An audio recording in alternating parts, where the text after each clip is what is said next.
Report with Mickie K, Andy Williams, and Lennox Smith.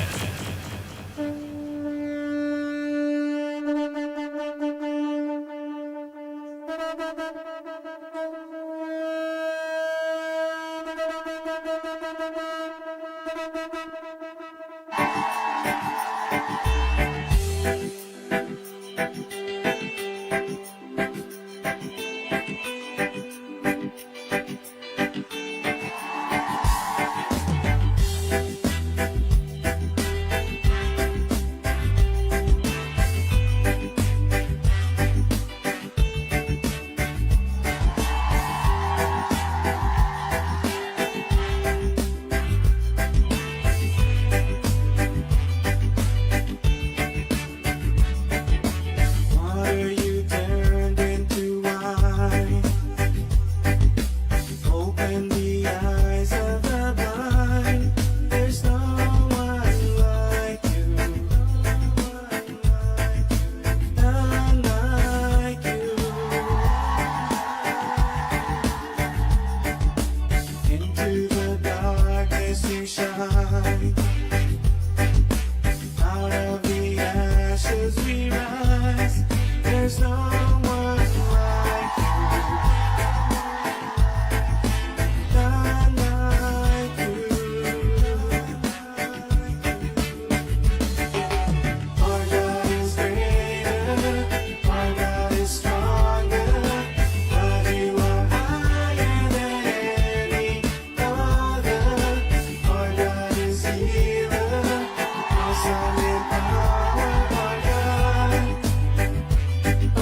into the darkness you shine.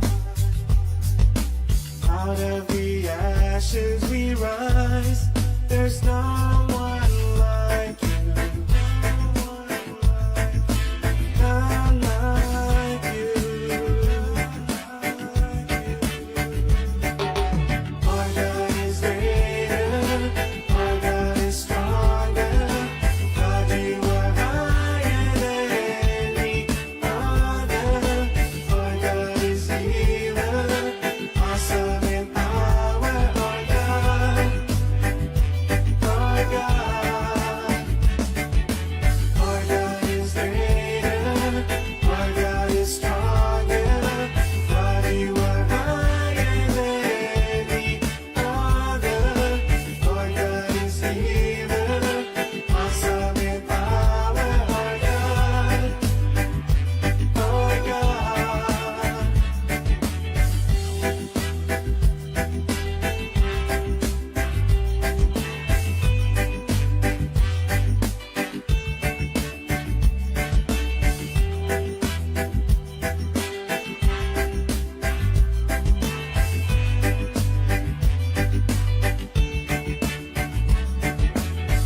And if our God is for us, then who could ever stop us? And if our God is with us, then what can stand against? And if our God is for us, then who could ever stop us?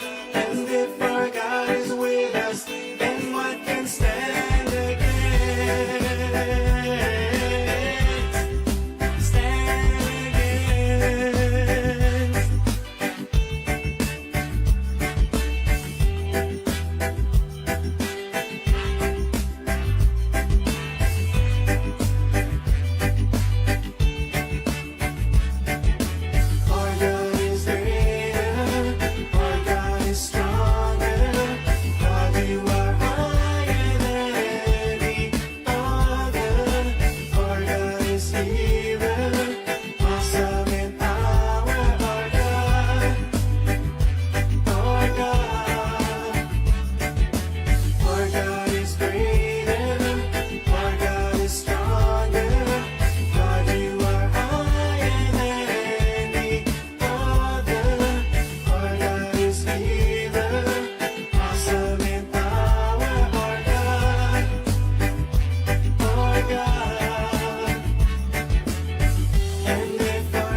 darkness you shine.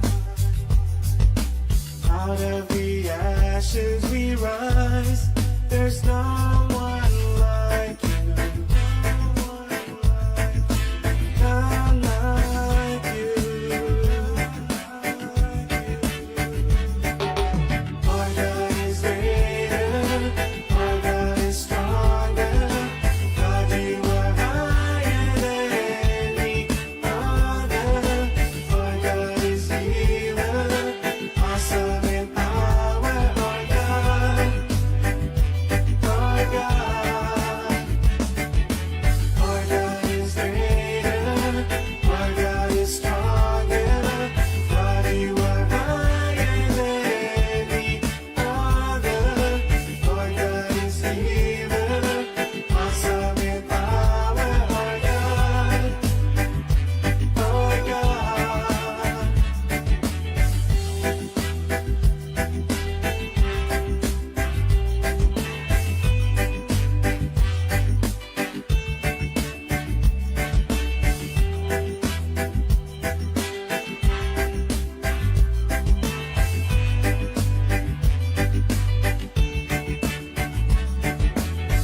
And if our God is for us, then who could ever stop us? And if our God is with us, then what can stand against? And if our God is for us, then who could ever stop us? And if our God is with us, then what can stand against? Stand against.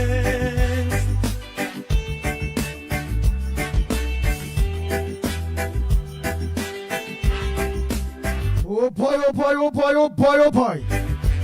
Good morning, Trinidad and Tobago. Time check. 28 minutes past the hour of 6 o'clock. And you're listening to the Ground Report. Yours truly, the Pitbull of radio in studio.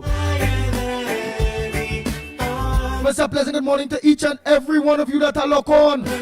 Awesome in power, our God. Madeira, Nathaniel, Nazali, your Brady Bunch, Our God is greater. Our God is strong. Deborah, Roger, Damien, Afriza D. Mohammed, Our God is healer. Awesome in power, our God. Our God.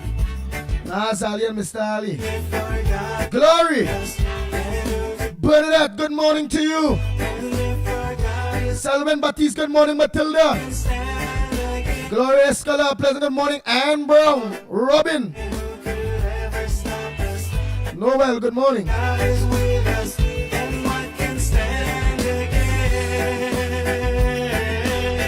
against? Stand against. Noel Rubin, man. Morning to you. Joyce, good morning. Oh boy, oh boy, oh boy.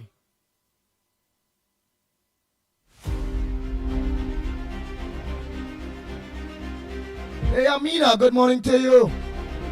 Bernadette, good morning. Michael, Sonita,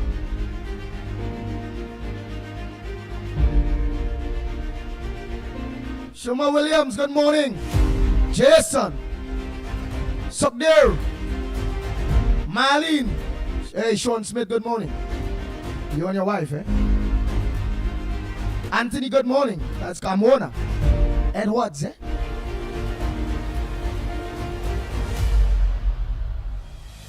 All Bernadettes, a pleasant good morning to you all. Penny Khan, Rick, Peter Samlal Singh, good morning.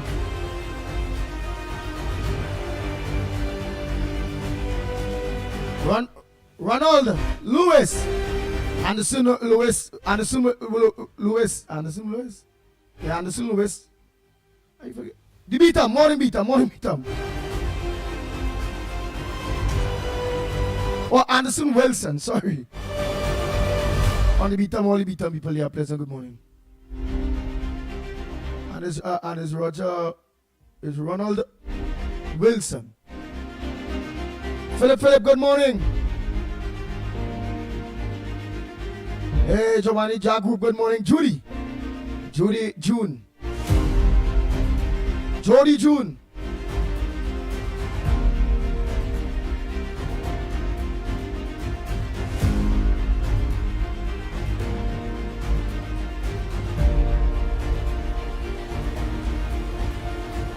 Mr. Clarence, good morning to you.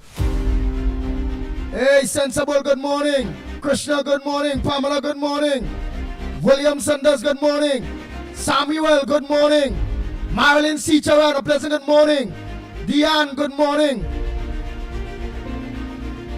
Anne-Marie Armin, good morning. Matilda Rhodes, good morning. Baby, good morning to you. Teacher Balmain. Video in Vancouver. That whole bunch, good morning. Stephanie George, good morning. Bujam John, a pleasant good morning to you. Sabrangani, good morning to you. Carmen. Dexter Tobas, good morning. Radha, good morning. Raghu Nanan, yes, good morning. Nigel Black, good morning.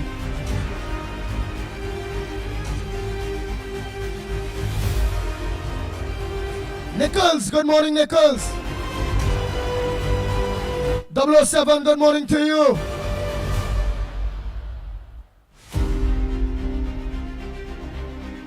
Annie Abraham, good morning. Michael Scotland, good morning. Kamala Samlal Singh, good morning. Neil De Silva, a pleasant good morning to you. And Delia, your beautiful wife and daughter, all of your family, good morning. Hey, Tony, Jail, Tony, good morning. Cyril, good morning. Arup Chan Singh, good morning for Cyril. Survivor, good morning to you.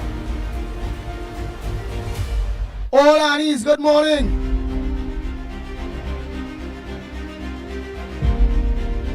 Miss Brooklyn, a pleasant good morning. Miss Lawrence, good morning to you.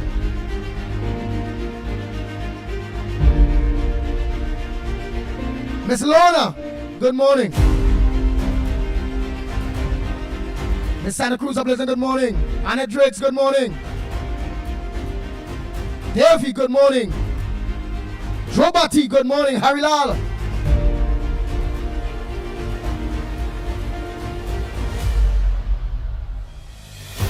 Hey, Miss Roadbrook, a pleasant good morning. Bobby, good morning to you.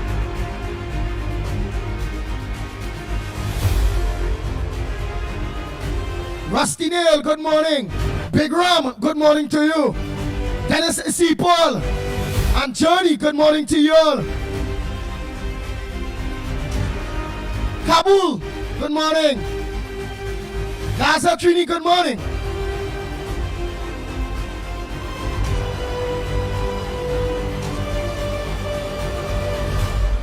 Joyce Ram.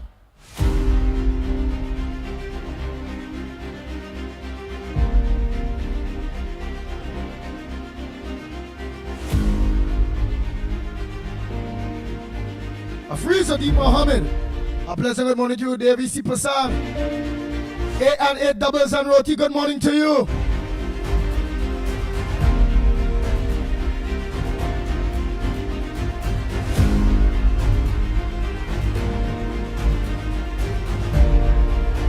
Hey, Raquel, good morning.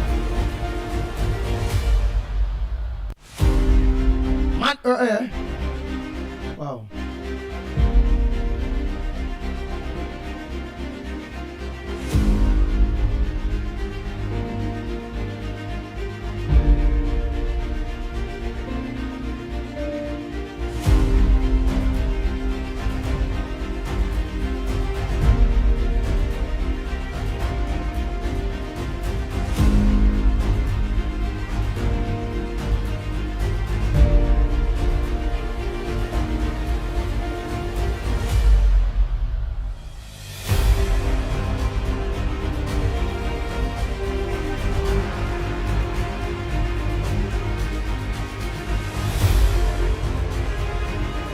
V saying good morning.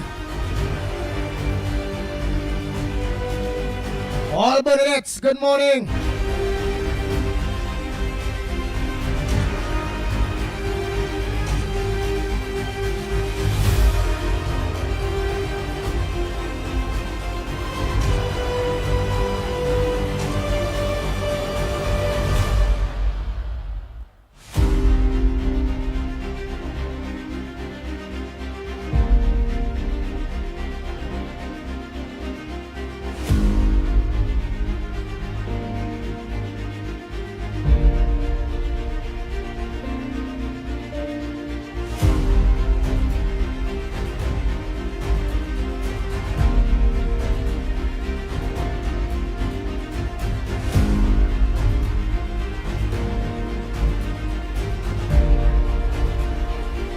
Tara, good morning to you. All Taras, good morning. Rupert, good morning. Nice, I know seeing some of you, man. Rambo Ali, good morning. Dion, you there already? Ready? Hell.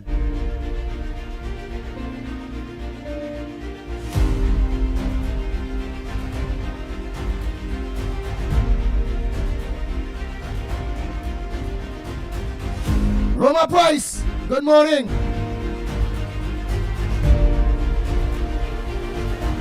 How are you going, girl? We're going to be the talk this morning. Remember, there's only one kind of talk here, them could talk, eh? Or how they could talk. I feel the talk going to be that they fire, they clean out the RP head office finally, where all the Monty played. Obviously, eventually, it's still reopen, maybe by now on the budget. And to install our people. It is what it is. Bang, bang, bang, bang, bang, bang, bang, bang, bang. The Ground Report with Mickie K, Andy Williams, and Lennox Smith. But if you rush reforms that they have to make and changes that have to make in URP, now with that happen, then management structure will be hired at the head office, and then from there the various URP locations all over will be opened back and people will be hired. But yeah, but how to do work, eh? Yeah, I hear how to do work. You had at least come out there and do some work. It's in the area. No more ghosts. No more ghosts.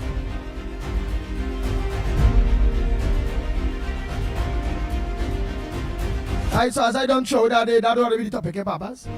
I want to hear that in my head at all. The government got to do what I got to do. The condition name will be hot.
Oh boy, Darren, good morning.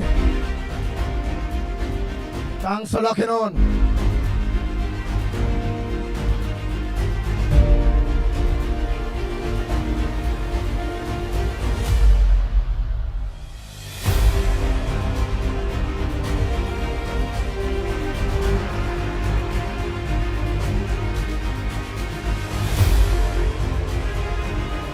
Roll Passat, good morning. Mr. Clarence, good morning to you. And Faye, good morning.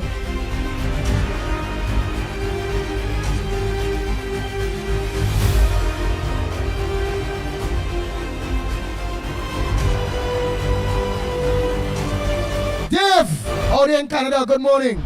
Mr. Ramnarain, I see your missed calls. I tried to call you back, but I didn't get through. But good morning to you.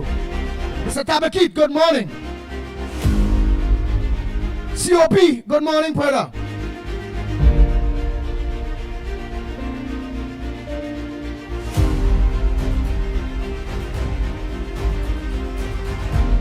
Adish, Akash, run the line. What's up, my brother? Good morning to you.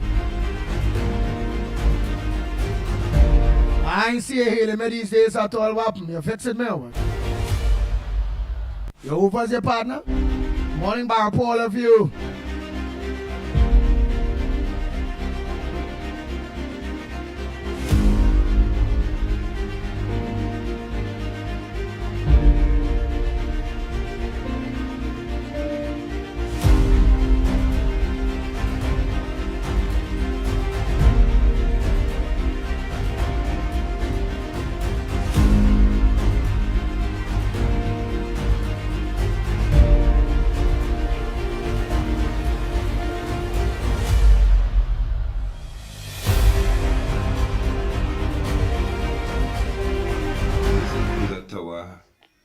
Doing Poiso lyrics right here in Trinbago. Poiso is lyrics without gimmicks. This Poiso was written for the 11th of the 9th, 2025. It's called... Oh boy, too long. That 8 minutes, man. 8 minutes. Wow. That's a little too long. Morning, Gummy Boy. I would like Lennox to verify this picture. And which media house is the person that take this picture. Because you're already denying it. You understand? They would make it look like artificial intelligence. But to me, that don't look so at all.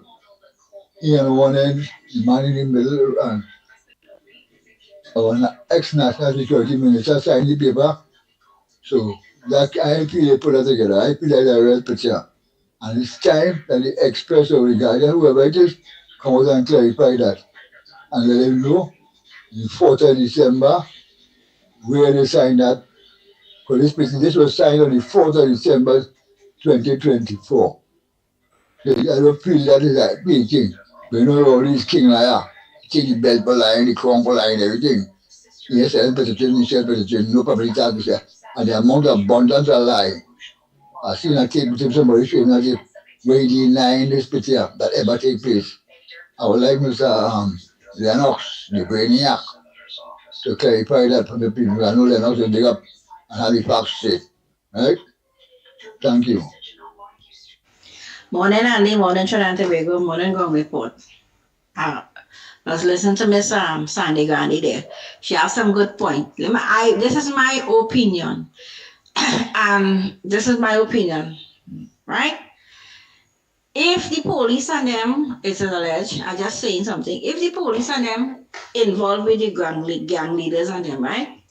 Okay, who is searching the police vehicle? If in case they are involved in gang dealing and drugs, who is there to search the police vehicle from transporting drugs? That's the perfect thing, you know. Who's searching the police vehicle if they are transporting drugs for the drug dealers? You understand? And the next thing too, how come all this put on all the bright light when all they're going to look for somebody, all they're warning the criminals to run before they come? Because all they want to catch them. So this is my opinion. Okay, if a police is involved in gang leaders, right? Who is searching the police vehicle if they are transporting drugs and ammunition for the gang? So who would search them? You understand? Who's searching the police? The police searching the citizens and the criminal. Who's searching the police that are involved in the vehicles, right? Who's searching the police vehicle that if they are transporting drugs and guns to certain areas? You think anybody going to stop a police vehicle and search them? Think. So all I think is common sense.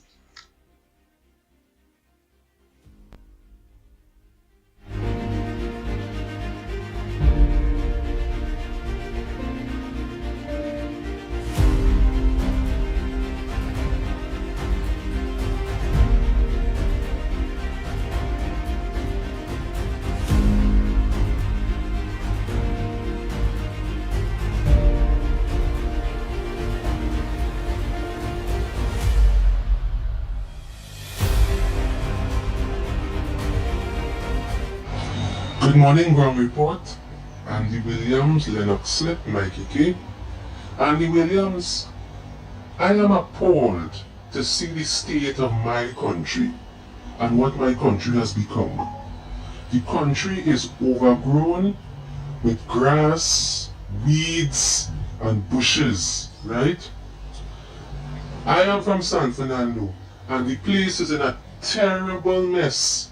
When I sit down in my house, I get bitten by a lot of mosquitoes. There's no spraying, there's no cleaning of drains, removal of garbage is not timely, and as a result, no grass is being cut due to CPIP. Now I remember that CPIP was closed down by this administration, and I believe it was transferred now. Regional corporations are mandated to cut and clean the grass. Andy Williams, every single day, my whole skin is full of mosquito bites. I had to spray my house with citronella oil, use my mosquito racket, because you see how the place is very warm and it's overgrown with grass. There's a lot of mosquitoes in the community. And apart from that too, the country is looking like a massive dump. Sometimes when you're driving and seeing piles of rubbish at the side of the road, trees growing and branches coming into the road, etc. And it is ridiculous, ridiculous, ridiculous. So I am wondering, what is the plan from here? Because there's no CPEP, right? People lost their jobs and the country is in a stink condition. It's like a dump. When you drive through Oropoon Gardens, Cashew Gardens, right? Pleasantville and other places, right? You're seeing tall trees stretching over and leaning over into the roadway and bushes and vines everywhere. And apart from that too, when the place is not being clean, it is encouraging a lot of crapo and snakes and rats to come into people's houses. This is ridiculous, man, ridiculous. I thought that seeing that CPEP was closed down, there would be an immediate contingency plan, but CPEP closed and nothing is being done. And the thing is, when the pre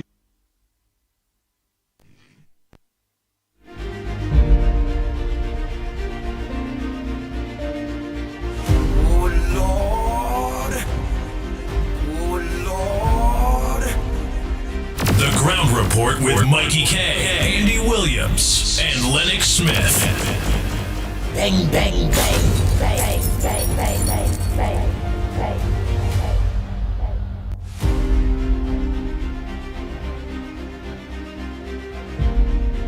Previous administration was in power and they were not maintaining the country.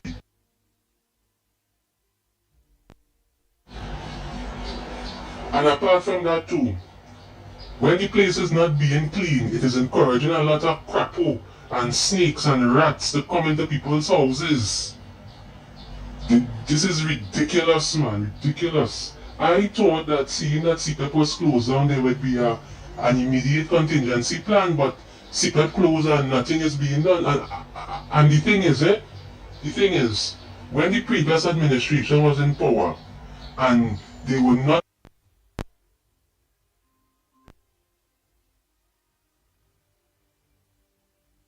maintaining the country, this administration criticized them very heavily and harshly for the condition, but like this, and it's the same thing happening, and nobody cares. The country needs to be cleaned up. It is very stink. When you have a lot of mosquitoes multiplying, right, and flying and biting people, that is dengue. And I want to mention, the roads in San Fernando are at an appalling condition. There are sinkholes everywhere, potholes, swimming pools, ponds, right?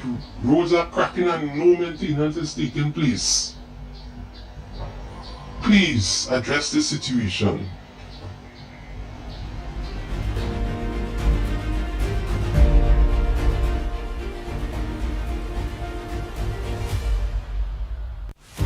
Bang, bang, bang, bang, bang, bang, bang, bang, bang.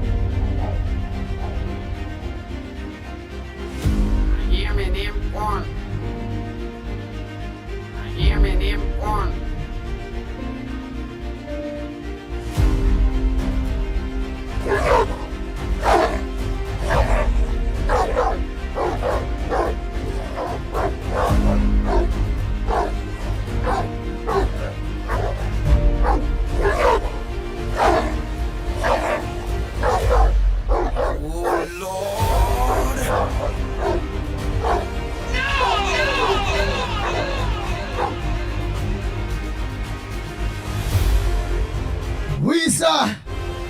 morning, caller. Where you calling from? What's your contribution on the ground report this morning? Good morning. I had to go quick and turn off my curry chicken because I didn't want it to burn because of all what I have to say this morning. Andy, here now. I want to say good morning to the miracle worker that they call Kamala Prasad Bissetsa. That from the minute Kamala came into office, the deaf was hearing, the dumb speaking and the blind seeing, right? Now we have a Minister of Environment to deal with the crap out, the snakes, the mosquito and everybody. I want to ask a question. Who dumped in the rubbish? Who dumped it? I never, Andy, are you listening to me? Loud and clear, loud, yes. Yeah, because I hear, why I'm asking, I'm hearing the talking in the background now. Oh, no, right? It's not this side. Go ahead. Okay, all right, but it's neither me. All right, okay. Yeah, Andy.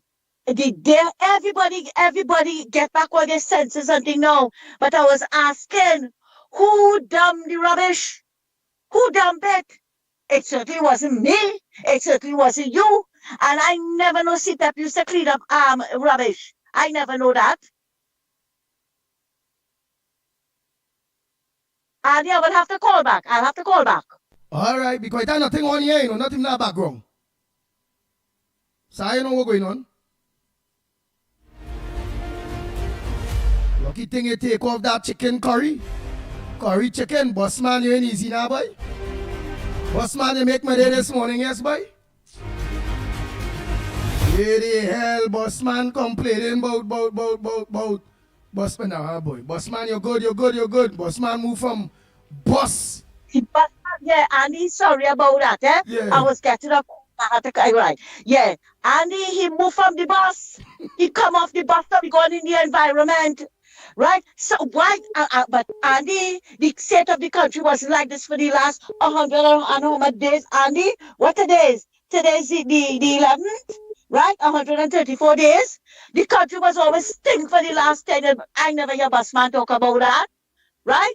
Busman had to buy $600. So what for that? What happened for that? You come in here to complain now with the dog, you jump off the bus now, you jump into the Ministry of Environment. Oh, here now, Andy, let me tell you something, eh? This thing is looking so obvious. It is looking so obvious that you have to talk about it. You have to talk about it. You hear? Now, you know you display a tape. I hear they calling my name or something, so I wanted to play it for me. I hear they calling my name. Andy, they calling my name. You hear? And I want to tell all of them who feel that I have no education, right? And I'm going to call the person name this morning. Julia Davy, let me tell you something. I have more education than you. I am older than you and I have more education than you. My parents pay for my education, okay? I didn't get it for free. And I built up myself because, Andy, I'll share something with you. 2 ambitions I had growing up as a child, from the time I could walk and talk, is either to be a teacher, that was my first ambition. And as I got older, was to be a pediatric nurse. Unfortunately, Andy, it didn't pan out because of finances. Because, you know, in those days, in the 60s we're talking about it, was harder than now, right? Andy, I worked hard to achieve that goal. And then I couldn't get there. And I branched out into the private sector. I never worked. I was no lazy public servant. I worked hard in the private sector for a number of years. Okay? So when they want to feel that they could come and point fingers at me, my first job was in the punch, you know, as no porn star, you know, Andy. Okay? Yes, I did well from the time I entered school. I did well. So who want to come and point fingers at me? Let them come. Let them bring it on. Let them bring it on. And I hear in the next one on a PNM platform. I hear them, you know. I hear them. They on the same Pitbull and they're trying to be me answer. Up to now, when I hear them thing, they up to now me say boo. I just listen. No, you see, because Andy, I don't know why it is that they feel they're of the impression that I am illiterate. But Andy, the way I speak, The way I bring out issues and things, is that sounds like No, an no, no. illiterate Very, person no, to all no. you, although I don't owe them no explanation, you know. And I have a photographic memory. You hear, that was God gift to me. I did well growing up. I did well in my studies. I was no failure. Right? And yet here and now, our next failure who don't even know how he get in to prestigious school, coming to talk about a troll, a racist troll. But you know, Andy, the next person talking about racist troll, they'll have to prove it, you know. A racist troll is sitting on a board that deals with communication. Andy, in all the years that you all have known me, look at the group of my friends. Have I ever displayed any kind of racism towards anybody? But you see, Andy, when the argument is lost, they pull out the race card. That's what they do. But that gentleman should look good inside the PNM and see who's the big racist. It wasn't me that say I feel I was in Bangladesh or Delhi. It wasn't me who said the UNC people like they're from the Murky Lagoon and watch them in the eye and drag the bodies in their hat. No, it wasn't me. And it wasn't me that was on no radio and TV station, right?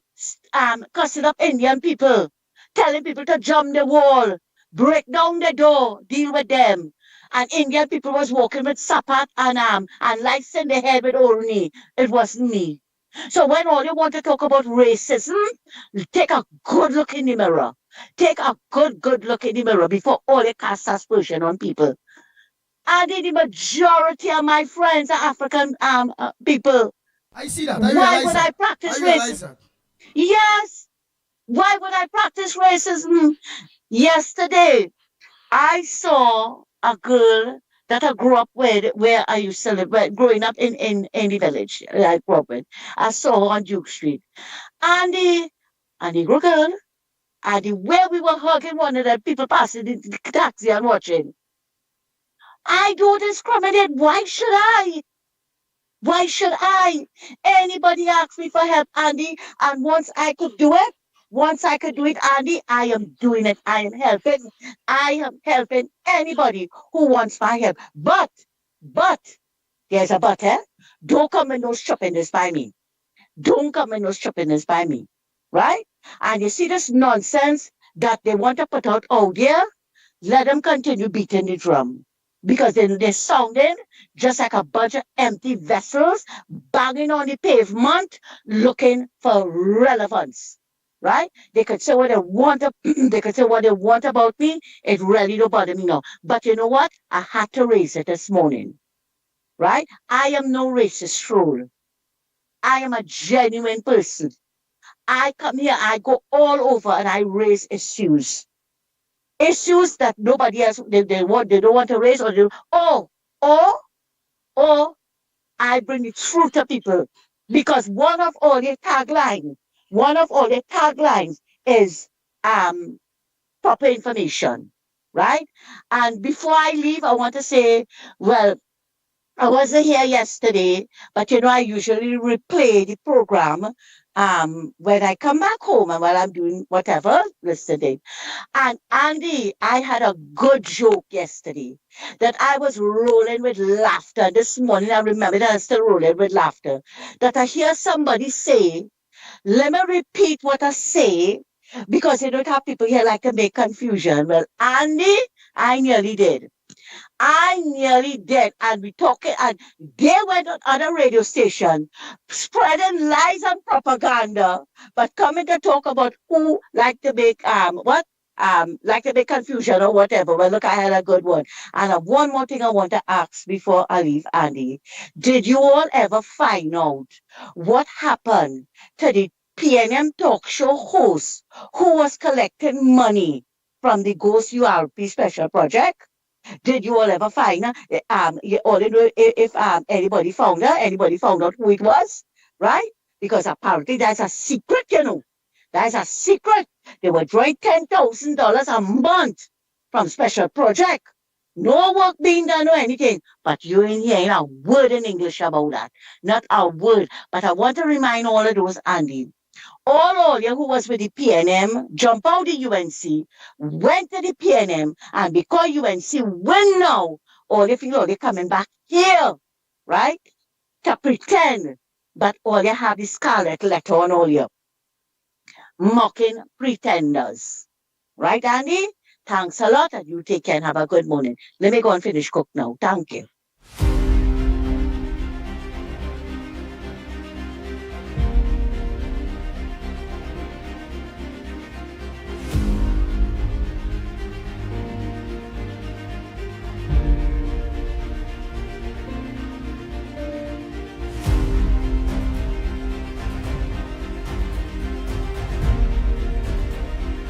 Oh boy, Mike Williams, good morning to you.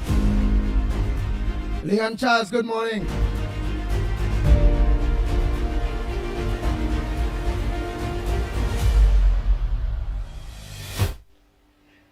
Good morning, Ground Report.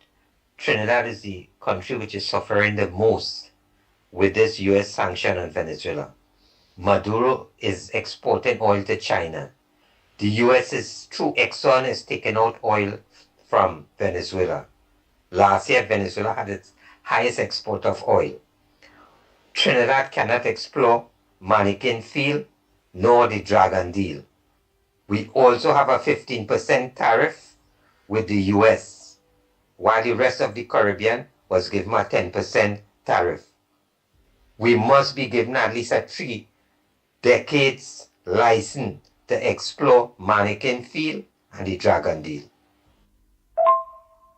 Good morning, Ground Report. So we need to ask the U.S. for what we want.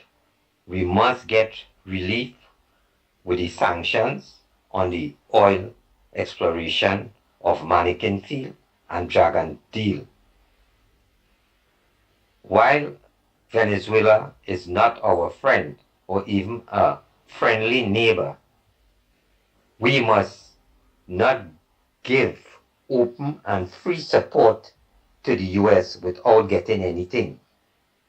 Perhaps the U.S. came down here to ensure that there is free elections in Guyana, but the U.S.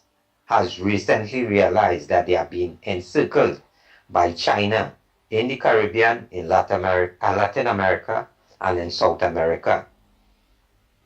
For example, only recently, the U.S. had to fight off an effort by China to take over fully the Panama Canal.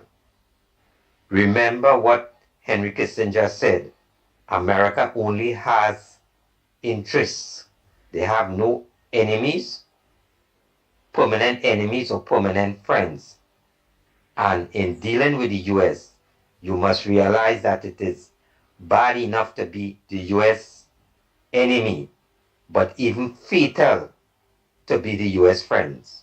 So we must ask the U.S. for what we want and must not give them anything freely, because they will not be giving us anything freely. Thank Morning, Andy. Morning, Lennox. Morning, Ground Report. Mike W. here. Andy, I agree with you fully. I am a selfish Trinidadian. Right now, Trinidadians need to have all the opportunities available in the country, and you cannot have Venezuelans taking away the jobs, first of all. They're taking away people's husband. Some of them must be taking away people's wife. I am not sure, but I think, didn't most of them in the beginning come into Trinidad illegal, and then they gave them some kind of status in the Oval? So they didn't come in properly in the first place. I believe the way to go about it, this is just my opinion,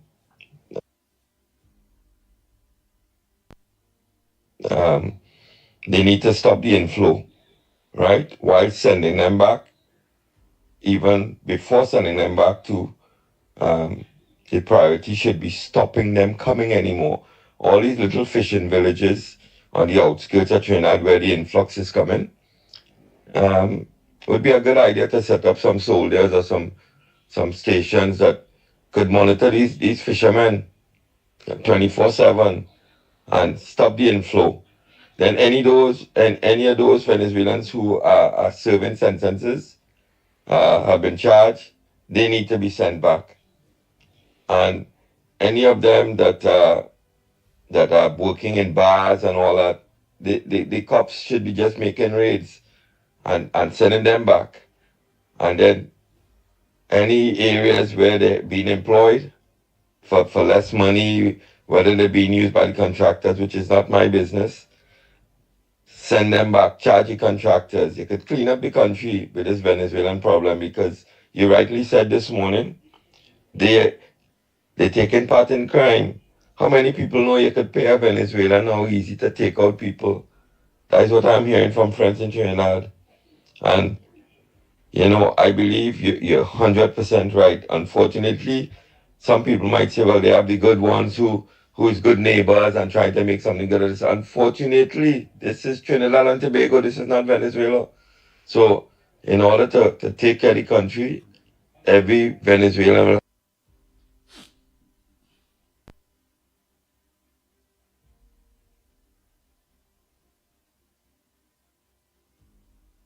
will have to go back, I find, because it's unfair. My father-in-law started going Mount Hope and line up all day and don't get the medication, and all these Venezuelans get, for what I'm hearing, getting things that the Trinidadians can't get in the services.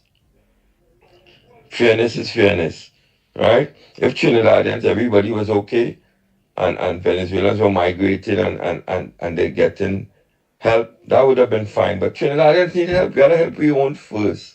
Anyhow, Andy, good program. And again, this is my opinion. I believe in what you're saying. We need to send them back, because Trinidadians first, right? Trinidadians first. All right, my brother. Have a good day. Pleasant good morning, Mikey, Lennox, and Andy. Andy, well, the Prime Minister is saying, well, what she have to do and what she doing. I guess she 100%, that she go ahead and do what she have to do. You cannot be a little coward. You cannot be a little timid. You have to do what you have to do, and she doing it. You understand? Yeah, so don't everybody believe, oh no, she's supposed to say that, say that. Say it. Say it. Because any Trinidadian has something to tell you, they're telling you as it is. So let she tell them as it is. Do whoever it is want to come, we'll look for bodies and all that thing. Or look, we go send it for in an email or something, you understand? We have no time for that. We have no time to waste money. You understand? But again, let me get some of the defense force soldiers and them on the borderline, boy. Put them down there, don't wait. You understand? We can get them defense force and them and put them up, and protect them citizens and them down there temporarily self. Put them down there. But anyhow, as the saying goes, small acts, this cut down big trees, eh? So when Kamala doing she thing, and they tell her she's small and she looking weak, she do what she had to do. Alright, blessings. Pleasant good morning again. Andy, this one is a quick one. Yeah, they want to deport the Venezuelans, and which I agree to 101%. But you give Penny go say and tell you human rights, you can't send them, because remember, them bring them in, so they ain't gonna want to send them back out. So I just saying, Penny go get upset with you, what you saying, Penny on your case too, you understand? So maybe just, do what we have to do now. But one of your callers was really saying, be on the SOE, and they should be get scoop up. Scoop them up, man. Yeah, and if you do that, at least when that end now, we will have a smaller volume outside, and you might pick up some criminals inside that down there, and they should start doing that. Blessings. Morning, Andy. Morning, Mickie. Morning, Ground Report. Morning, Lennox, Trinidad and Tobago. Andy, I just want to touch on two topics. Firstly, I want to say all these bennies and them, we should just round up everybody who don't have the papers, send them back. We're not renewing again. You understand? When crime, whatever, or they catch up with them, send them back to their country. Secondly, I want to talk about Morning Andy, morning Mighty K, morning Lennox, Trinidad and Tobago. Andy, I just want to touch and say that I supported my Prime Minister 100% on how she stands. She needs to talk with, authority and show them that not just because she's a woman, but she in charge and, we're not putting up with any stupidness anybody want to threaten our country or our citizens. You understand? I stand with her 100%. Because if Rowley and them was in government, Andy, who you think the U.S. guns would be pointing at? Trinidad and Tobago too? Because, Maduro is his partner. You understand? And secondly, I want to talk about the Venezuelans. You rounds up and look for them who don't have the papers, Andy, who in crime.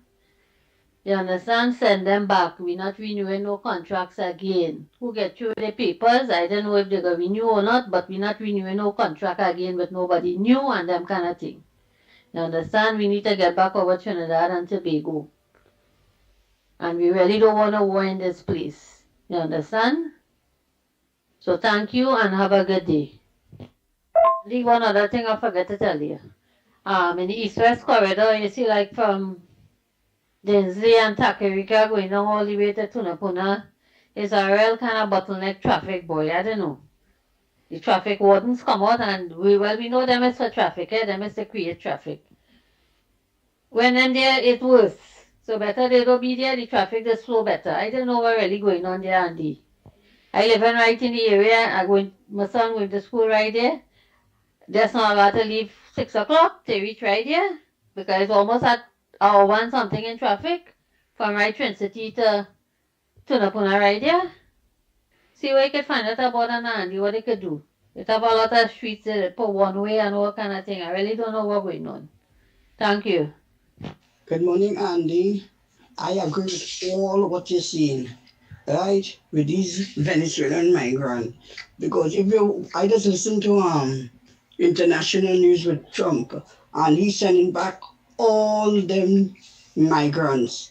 And I heard the other day he said that he cutting out all the food stamp from these people. They have to go and get work. I agree with Kamala. Send back all of them because they're not doing nothing to benefit the country. They're using up all our resources. Right? They're not doing nothing. They ain't paying health surcharge. They're doing nothing. And we have to pay all these things for them. Put all them on the plane and send them back.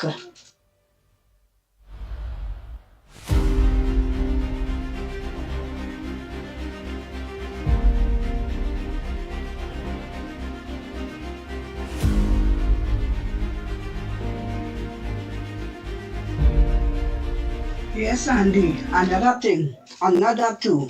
These Venezuelans, they know how to live, right? Because there's a set of them renting a room. So when you do so, then hardly paying rent. There is small money each of them are paying. And when they get their money, they taking the money and send it to the family, right?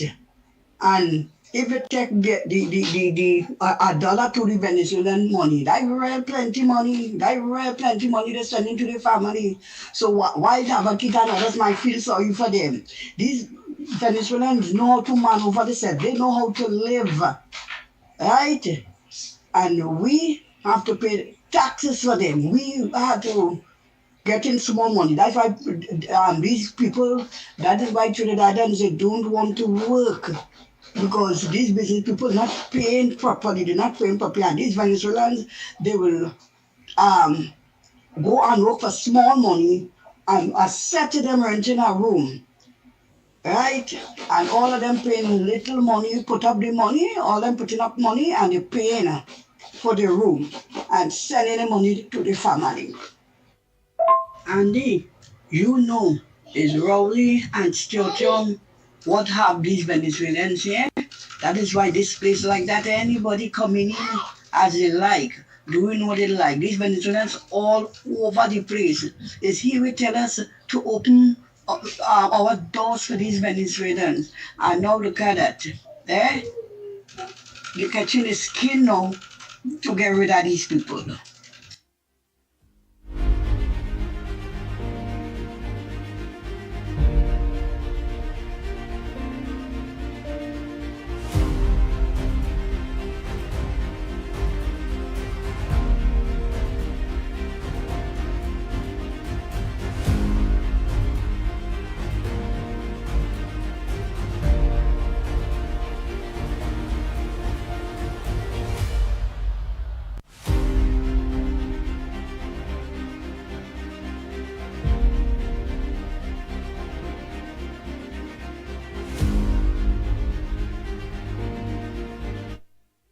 boy. Morning, Timothy.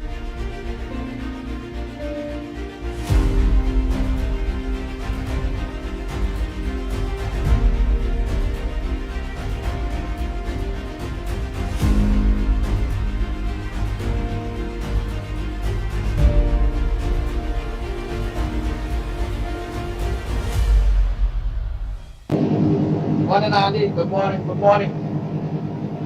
Morning, Trinidad and Tobago. Andy, I don't like what you do sometimes, Andy. I called you a couple of times. And put me in hold and other people calling 2 or 3 times. And if we have somebody else talking long and back and nonsense. Let me tell you something. I listened to all the conversation yesterday, and it's very disturbing. And one man just come to live in the United States, and he knows everything and talk about immigrant like himself. I understand that people come in crime and people come to make a living here. But you're talking about some people living in whole different, or they living in different place, apartment, how many people living in. I don't know their problem. I don't know where these people living. It's not concern me. It's not concern.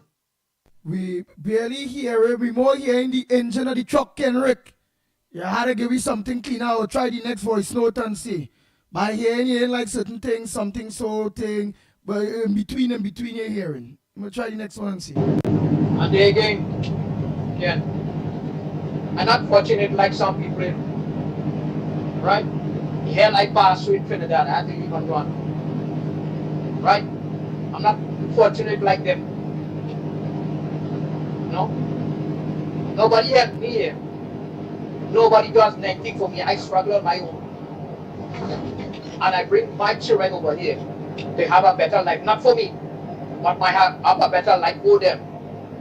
And I did it. Why some people is talking about they bring their family and bring them to have a better life for them? What's so wrong about that? And somebody brings somebody else and want to bring out for their kids. So what's so wrong about that? Like I said, I don't condone the wrong things. I don't condone the wrong things, Andy. I be fair. It is not about politics, you know. This is about survival. To have a person live for a different country for a reason. You know? Why do you talk down to them like that? I don't care what ethnic group or what country they come from, you know. I'm talking about humanity. And nobody don't like me for that, you know. Don't go against me for that. But I talk reality, and I talk reality. Right? Okay? And somebody come and they bail your country, they come and they work and they honestly work and they fight themselves into a problem. That's okay. But you don't talk down to about everybody else like that. Who are you? Who are you, man? I live here for over 40 years or maybe more outside the country. And live in other country too. I live in Canada for a little while too. Right? I know. Who you really think you're talking to? People try to fool you? Who you fooling? You're fooling me. Right? You're a fool. People who talk in Trinidad and talking this big talk. Right? You're talking big talk like I'm educated and I know everything. Man, you're full of crap. Right? You're a liar. Right? Okay? I know that. I really don't know what you're talking about. I lost. I don't know if the callers and them are all lost too. Because we conversation had anything to do with anybody that migrate from China to go to America or anything. The conversation yesterday had everything to do with all Venezuelans what about the country. It is what it is. I don't know if you take it in the wrong prospect. Remember, we also mentioned that it have Trinidad and Tobagonians that migrate, and if they're in the people country illegal, Trump should send them back. Kendrick, you legal here. And you doing what you have to do. You are registered. You pay your dues. You do. And you move up there and we are happy for you. Just the same way I use Barapo as a example that, look, he's in the people country now too. But he ain't going there as no illegal alien. He makes sure he go there and he's registered and they know that he and his family is there. And I use that as an example to say, who in Trinidad that working, register yourself, go get work permits. And if it is you don't have work permits, or you're unregistered, get the hell out of the country. They're working in the bars. They're working in the groceries. They're working on construction sites. Imagine some of them working in lucrative jobs too, you know. Which when big onions are qualified to work in. And I'm saying the businesses that hire them should go and get them registered and let them get a work permit. So they'll be paying dues, the NIS and health charge, and if the money big VAT out of the money.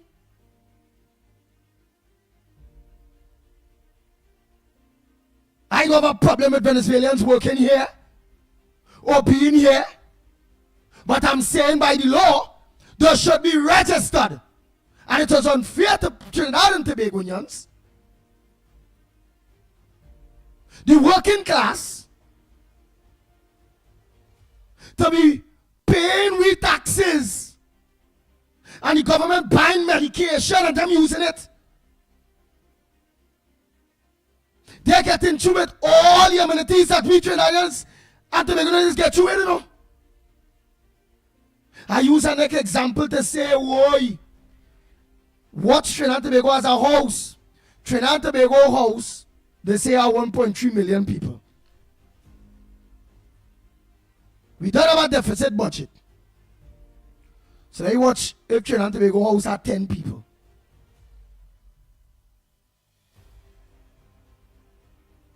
We barely trying to cater for the 10 people we have living in the house.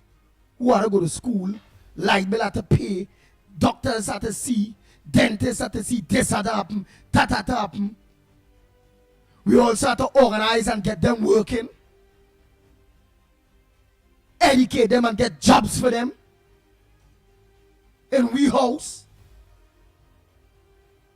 How would we be able to do that if we house barely catering proper for 10 people and we house just end up with 30 people, 20 more on we? That is not except we children. It's not except we people. Whoever want to go abroad and live and lead a country for whatever reasons, I want no problem with that, you know. Anybody going anywhere is to get a better life, and all who go up there, out there, wherever they go, to get a better life. I happy that they did. It are the smart ones that did what I am asking for. They're out there and they are registered. They are paying their dues. But who go out there and yes, and they still in register, and they remain aliens, and they're working and they're not paying their dues. When Trump catch them, send them to hell out of the country.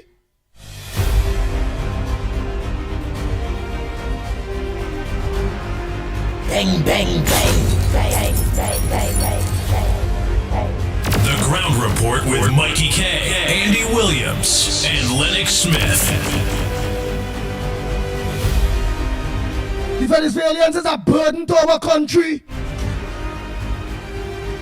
And then I even open up to say that to check out all the unregistered Chinese too and send them back.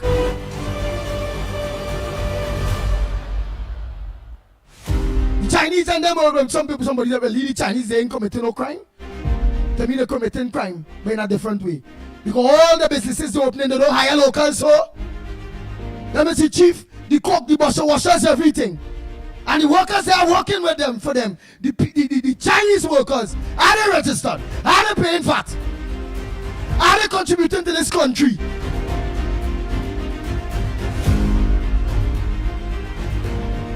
And not only them, look for the gyro people too. Them Lebanese, Syrians, them who registered and working and paying the dues like all of us.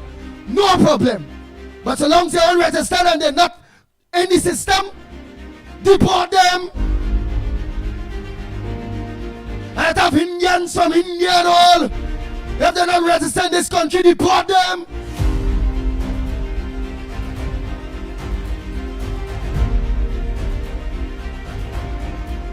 We don't have Africans in this country, whether it be Nigerians or wherever. If they're not registered to pay the dues like all of us, we throw them out of our house. If you're living in our house, you have to contribute to our house. Bang, bang, bang, bang, bang, bang, bang, bang. So I think you get twisted, Kenrick. Me not on you. Me not on Trinidad and Tobagonians that leave, went out there for a better life. Doing the right thing. Are registered. Are part of that new country. Are you not on them?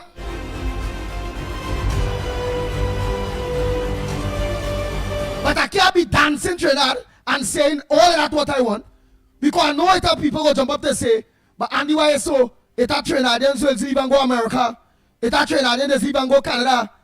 And to work and to build and to mind the family and thing. And there's aliens. And they want what's good for them. I want good for everybody. But the law is the law. So I will say I want that for my people to get rid of all these people that don't register in my country. But say, nah, but I don't want Trump and them to deport Trinidadians. Deport them Trinidadians still. So long as they don't register in America. Throw them out of the damn country. And if they're not registered in Canada, throw them out.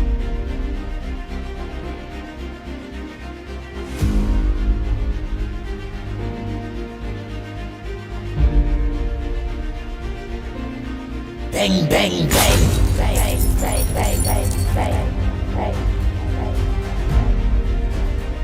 You're going in a man country, go the right way. Right, some days take a little while to get registered. Alright, the alien for a while. But come at them as alien here for a while too. They should have done being in immigration, doing this, doing that. To get themselves registered. Get the working permits. And pay the dues.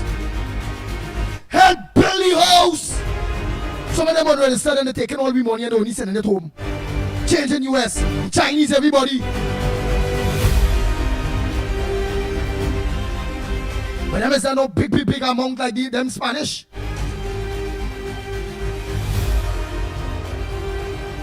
And they're not committing the heinous crimes.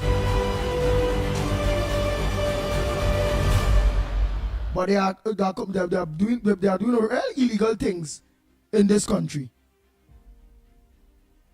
The Chinese. How much of them are? Lot of way. All over the country. The Chinese are running way now. They take over the grocery businesses now. The way illegal. And being unregistered is illegal. What are they tell them about?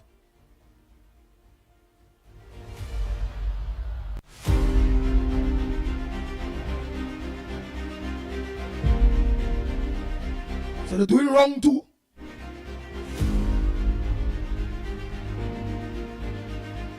Who want to vex at me? It's up to all you. Everybody at a stance, and everybody at this. It is what it is. If ever I go into America, Why decide to go to live there? I put things in place to be registered.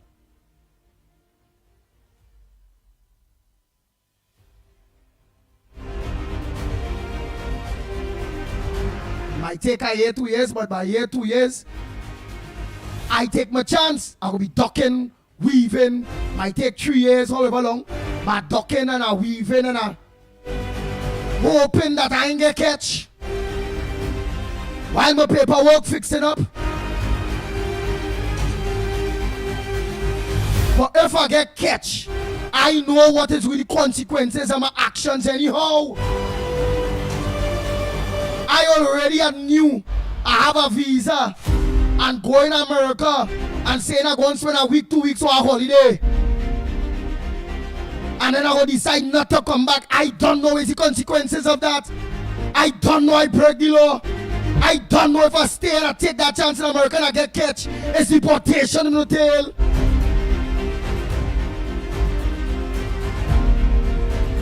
I will just hope I ain't get catch and I can get my paperwork in order before they catch me. But if they catch me, I can't vex.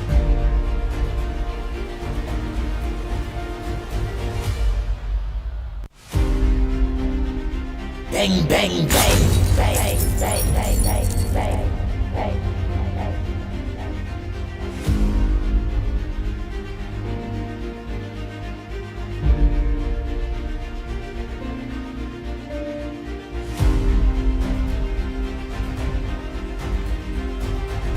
And that's all I want, Monsami, you know.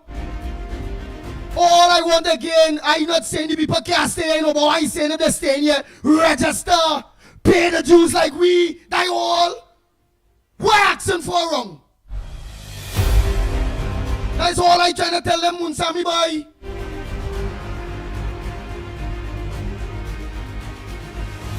Oh, somebody will live in my house but not contributing to my house. Some people gonna say they're contributing. Because when they go to the grocery, they have to pay VAT, NIS, VAT. What do we call it? Yeah, it's VAT. NIS. NIS? Oh God, it's VAT. When they go to the grocery. Yeah, VAT, yes, it's VAT. to the grocery. And stores and wherever. Right, they have to pay that or wherever. But we, the working class, that still have to pay NIS and health charge and all them bacchanal thing. When we go to the grocery or we go to the hardware, or we still have to pay the same thing them paying. What them not paying that we paying. We working, we have to pay with NIS and health charge. We have to contribute out of we pay. And based on how much is we pay, there is take VAT out of your pay too. Why should we train Begonians? Money coming out. Them working just like we. Some of them for more money than we. Nothing coming out of their pocket to the GDP of this country.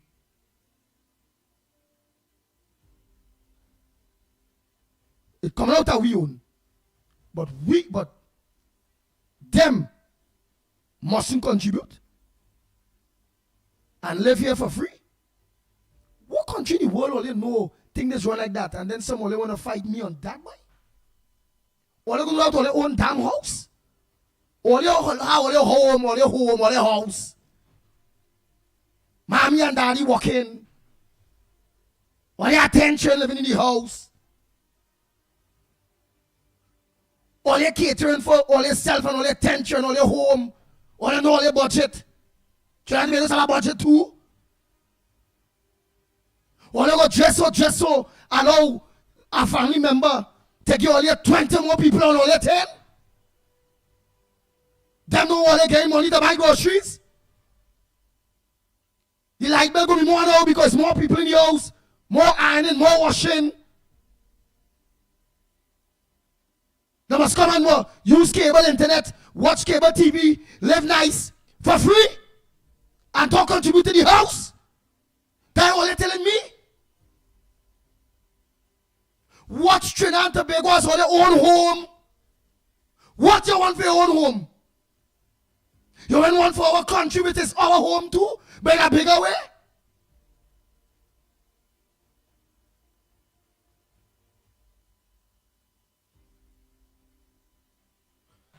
I will be asking.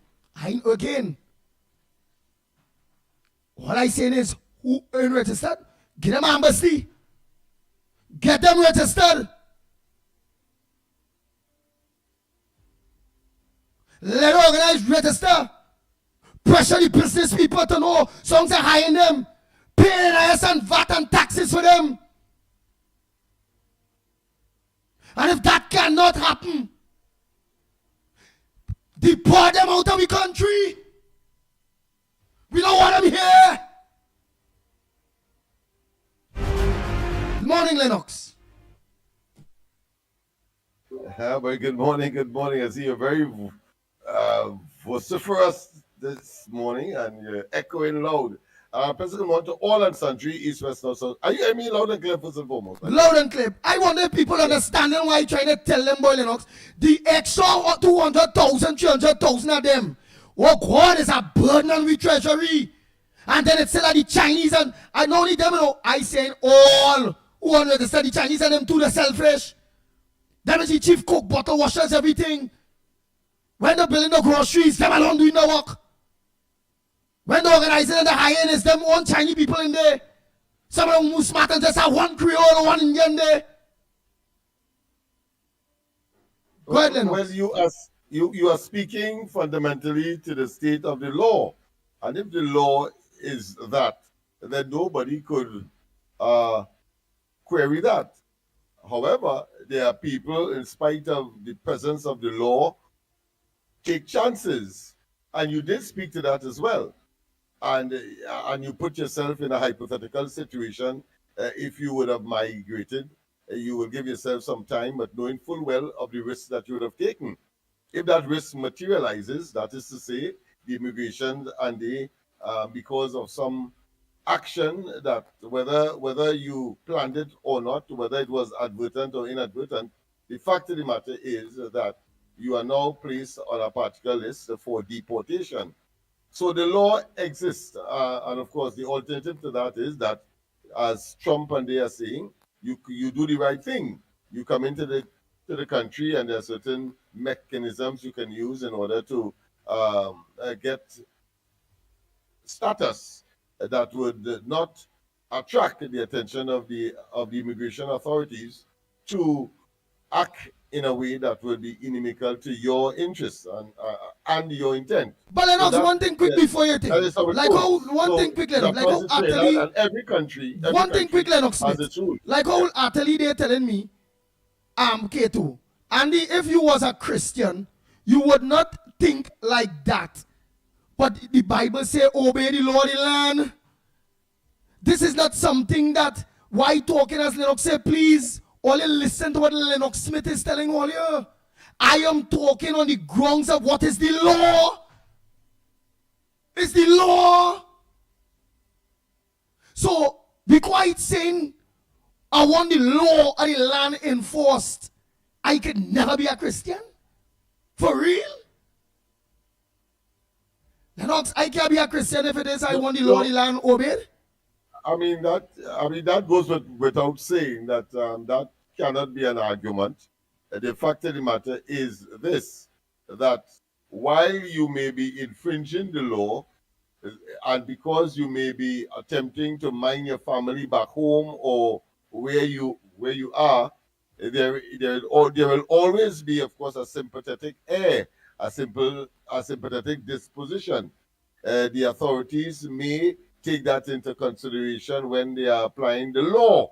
But the fact of the matter is that if you're speaking strictly to the law of the country, and every country has its immigration policy and its domestic laws relating to aliens or people who would have found themselves in their country, born in another country or a citizen of another country, and those are the facts. Nobody could get away from that. To argue that on the basis of sympathy and empathy and some emotive, should I say, disposition, I think it is putting the argument out of context. The fact is that those are the rules, and if you are a Christian, one expects that you will not break the rules of a country or the laws of the state that you find yourself in, and that is And whether it is communist, whether it is authoritarian, whether it is a dictatorship,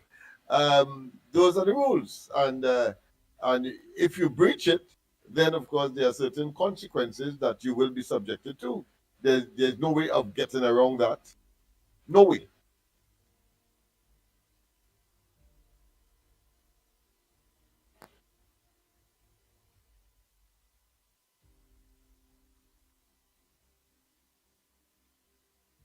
Well, go ahead, Lennox Smith. Morning, go ahead. You go ahead. What's in the headliners this morning?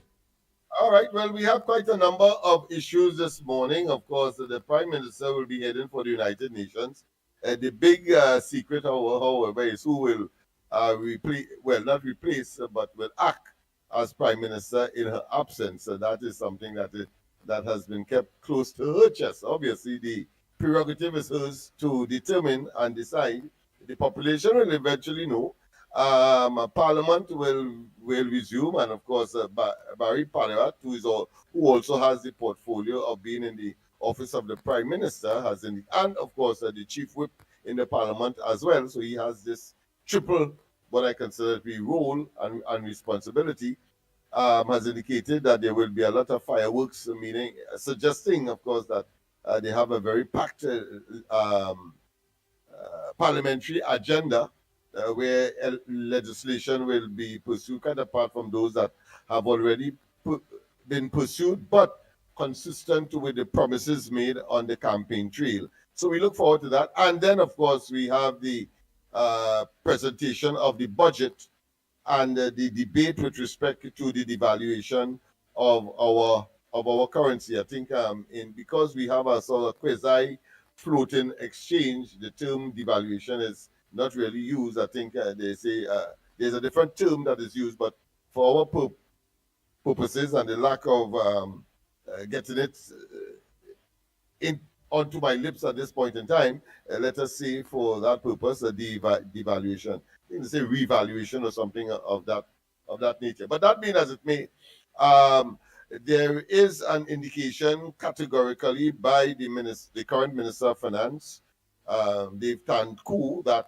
there will be no devaluation of the dollar or revaluation of the dollar, and therefore people can put that to rest. However, of course, there is another school of thought that has triggered a response from the minister, led basically by the owner or the head of the executive director of NH International, who said that the money should be devalued, or put another way, that the Trinidad and Tobago money in exchange for a single US dollar should be $9 instead of the $6 or $7 that is now officially the case.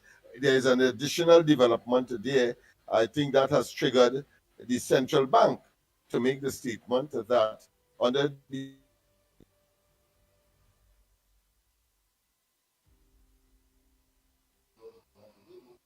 no one is authorized unless they get authorization from the central bank. And they have to, of course, sell or purchase. And therefore, that is an infringement of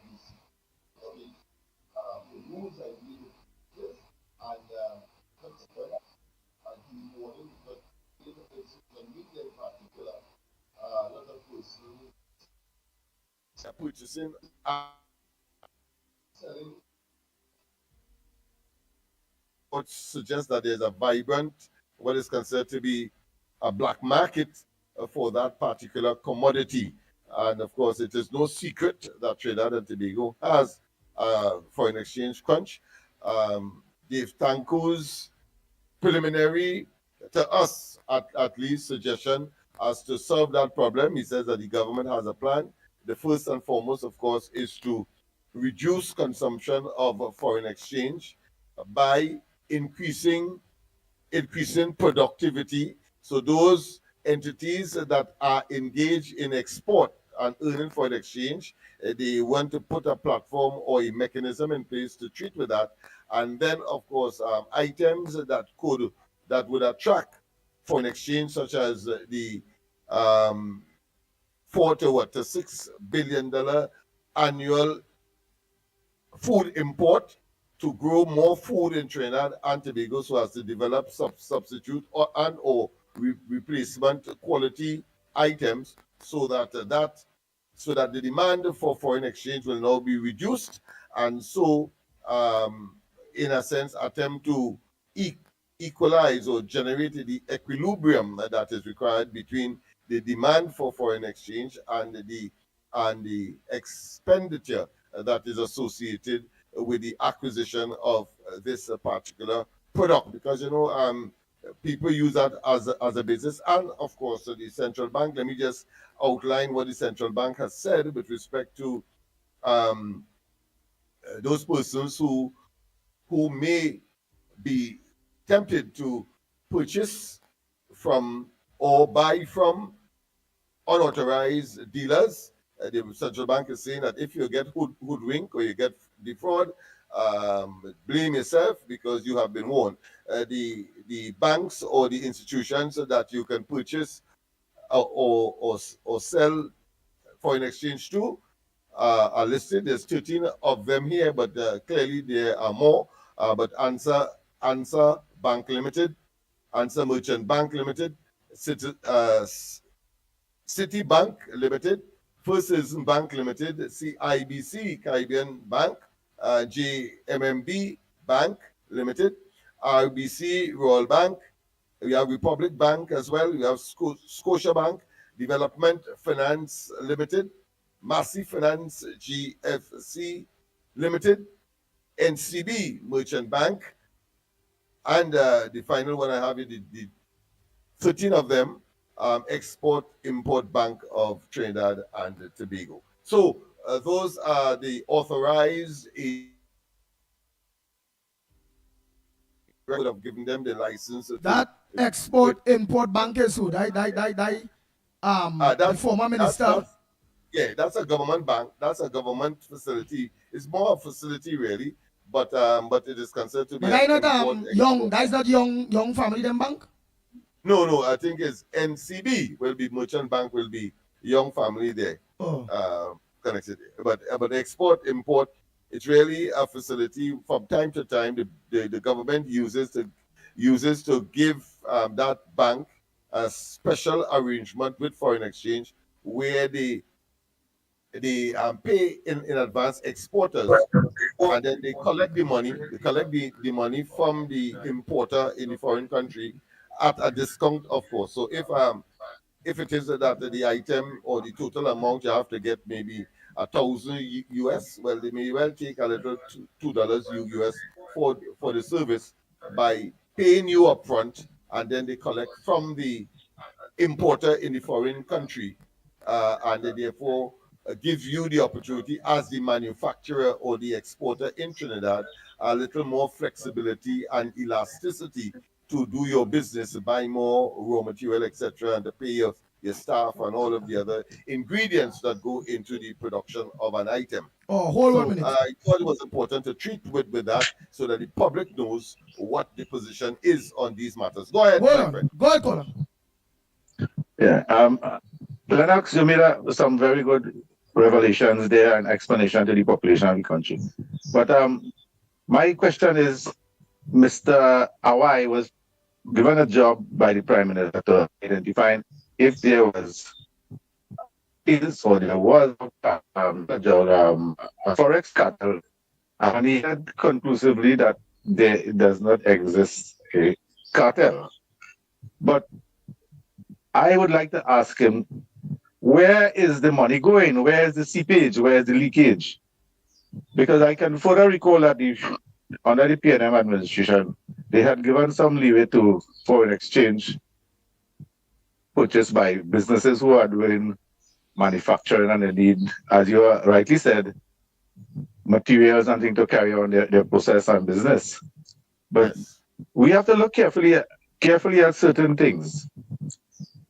Where when $250 million worth of drug could be captured in Trinidad, drug cartels are not going to collect the $1 TT in our hand, Lennox. You sure? And I'm sure you'll agree with me that it's just a tip in the bucket. $250 million worth of cocaine in found in Trinidad. Okay, that's just an example on there, which is real. Where are this money going? How are they going to get this money, or who are getting this money to pay, and how are they paying this $250 million for that kind of cocaine? Somebody has to be getting that amount of US dollars. I'm listening. Go ahead. Magnificent point that you have made. I want to tell you up front. And while the current governor of the central bank has said, but that was preemptory, meaning that it was before interministerial committee that was set up to look into this cartel arrangement with respect to the dealing with foreign exchange in the country. So I wanted to. So his statement is preliminary and not conclusive. However, if you track the Minister of Finance and his recent statement in relation to the pro and cons of increasing the exchange rate, you would hear him talking about a cartel arrangement. So one expects that there is a report which clearly is not yet in the hands of the governor of the central bank. So he was talking preemptorily. And then secondly, of course, the report itself should give us some indication as to the concerns that you raised. A very good point that you have raised. And of course, I expect that the budget to be read out will have a lot of information confirming what we suspected would have been a cartel organized by the last administration. So you're quite right. So just to take what the governor of the central bank, even though he's an authority figure and ought to be on the subject, but just remember that that report has not yet clearly met his site, or he has not cited that report, which clearly the Minister of Finance have seen, at least in its preliminary stages. Yes, Lennox, but the other question too is, I'm glad Mr. Tanko have identified certain areas where our foreign exchange, in the normal transaction of business and normal running of the economy, where we use a lot of our foreign exchange to purchase food especially, and he has clearly stated that our agriculture input has to be correlated to our needs and not depend on foreign inputs but most of our food, drinks and whatnot is imported. Sugar, all of these things that go into the production of necessary food are imported, and we do have to pay in foreign exchange.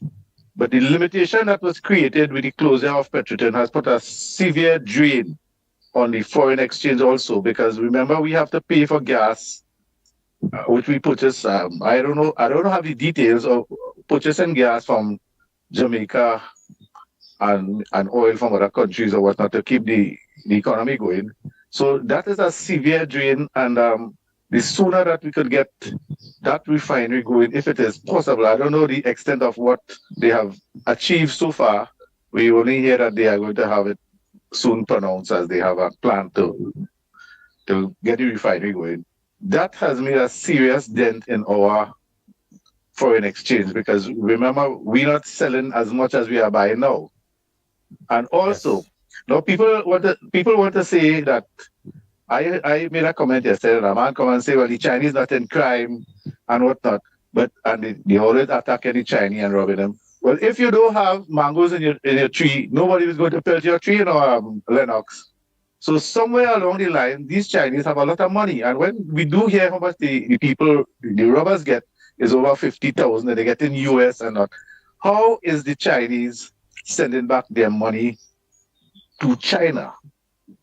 What facilities are they using? How are this money? I'm sure it's not going the normal way. So what I hear with the Chinese partner, most of them groceries opening is really the Chinese government, opening through the Chinese Association.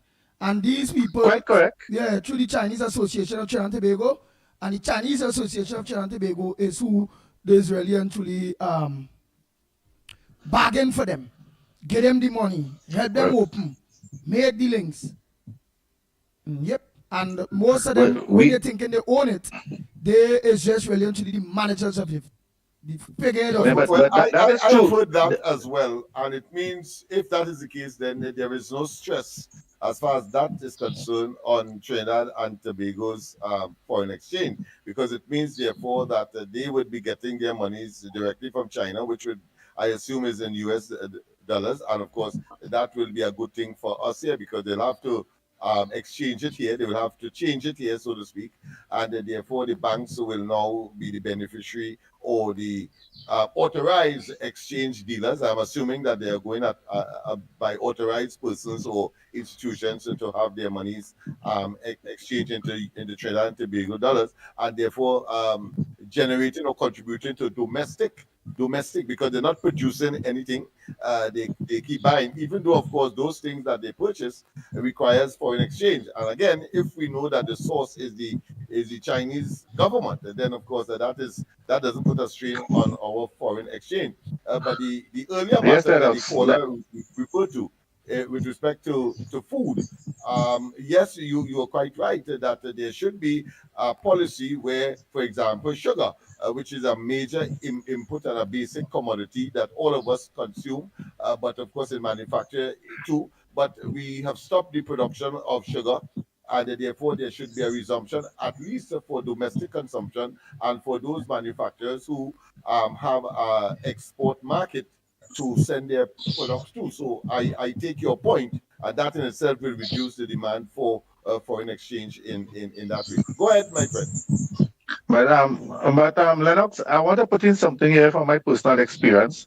I had the privilege of help organizing some papers for Mr. Desmond Carty when he went to negotiate in The Hague for the termination of the sugar production, the sugar quota. We had a contract with the EEC to supply sugar to the European economy, and the termination of that. Yes, the African, Pacific, and Caribbean sugar producing countries, right? So we had to negotiate because the EEC, the European countries, were producing tremendous amount of beet sugar.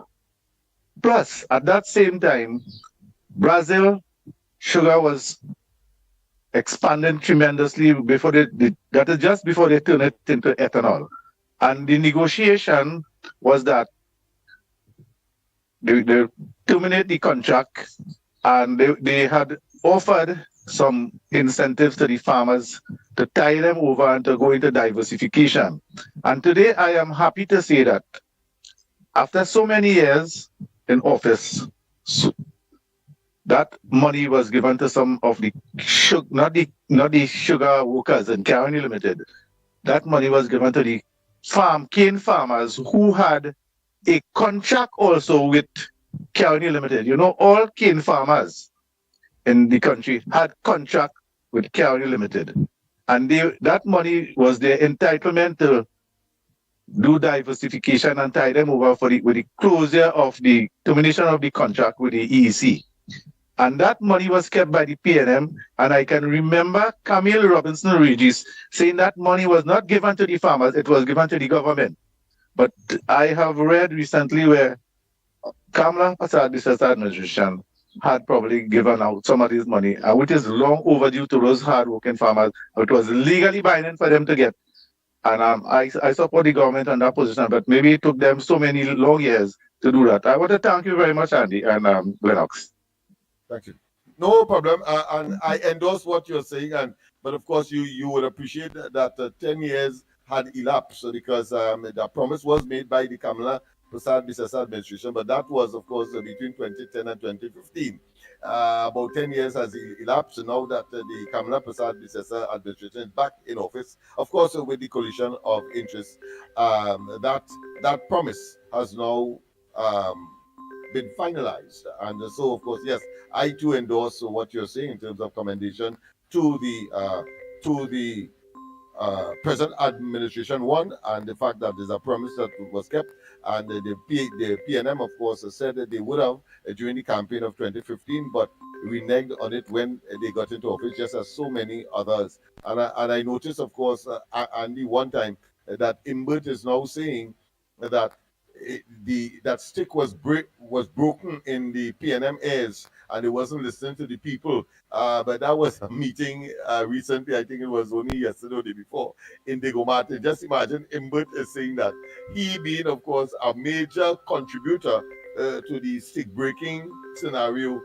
that the PNM was subjected to, quite apart from the confession of the current political leader, Penelope Beckles, who said that the PNM has lost its way. So they are coming slowly but surely to the reality of the fact that they made a mess of government and governance, and they were extremely dishonest, and they were not prepared for government. And now, of course, from time to time, they are to, excepting, of course, for the neophytes such as Marcel, who could claim that he wasn't there, but the fact that he has hitched his political wagon to the PNM shows that he is of the same, he has been cut out of the same cloth, and therefore we expect nothing different.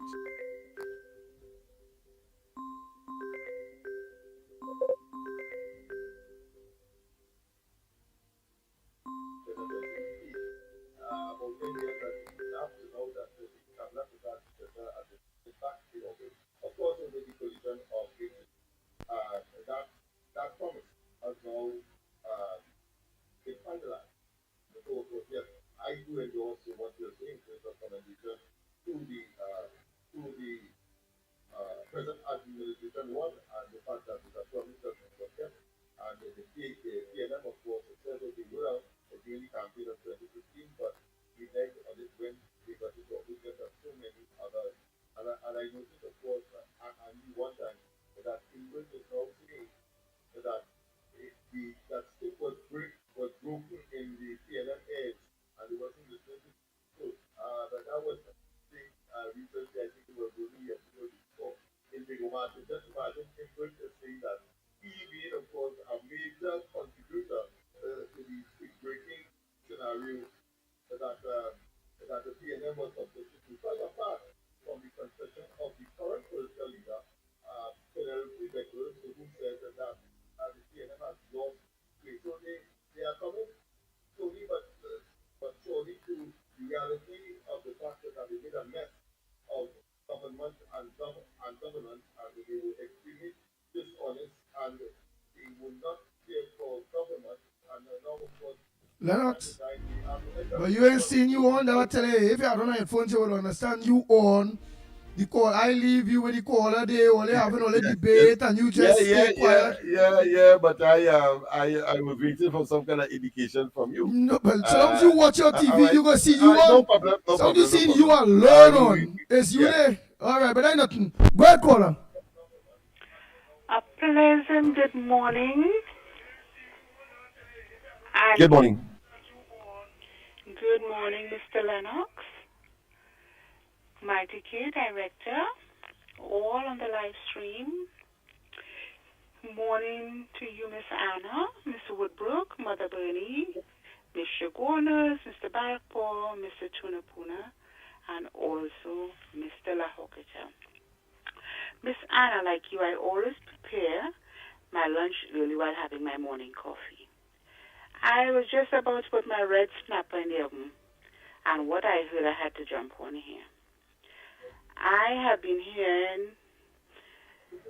listening to this program for many years, and what bothers me is that we still have people calling, complaining on this program about things that was left for the past 9.5 years. Bus service not working, the place is dirty, garbage is all over the place. My question this morning is, where were these people for the past 9.5 years? Were they asleep and just woke up? Just asking for a friend. Next, I am still hearing people calling this program. and calling our Honorable Prime Minister by her first name. We have to raise the bar and put some respect on her office, please. We have to do better. Andy, on the topic of the migrants, let it be noted that is another drain on our forex in this country. These people are not spending Trinidad and Tobago dollars in their country. Have a blessed day, gentlemen. Thank you, Andrew. Next caller, go ahead, caller. Morning.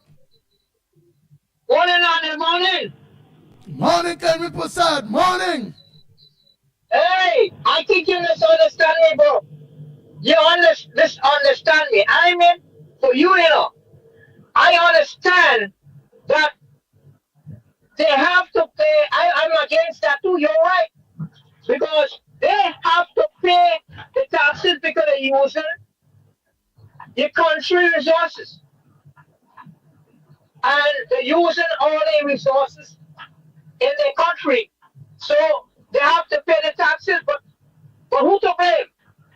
You have to blame the people who hire them. You know? And this person will just tell them that they pay the taxes and use the resources of the country. Remember, they go to the hospital and make babies around because I think that both not Trinidad and Tobago economy. I understand what you're coming from. I don't mean it in that kind of way. I was talking about something else.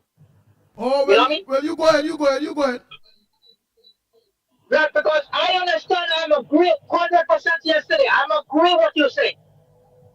If the Venezuelan and you inside the United States, they're registered and they're working and they're bringing the economy in the country, it's good because they're building the economy in the country.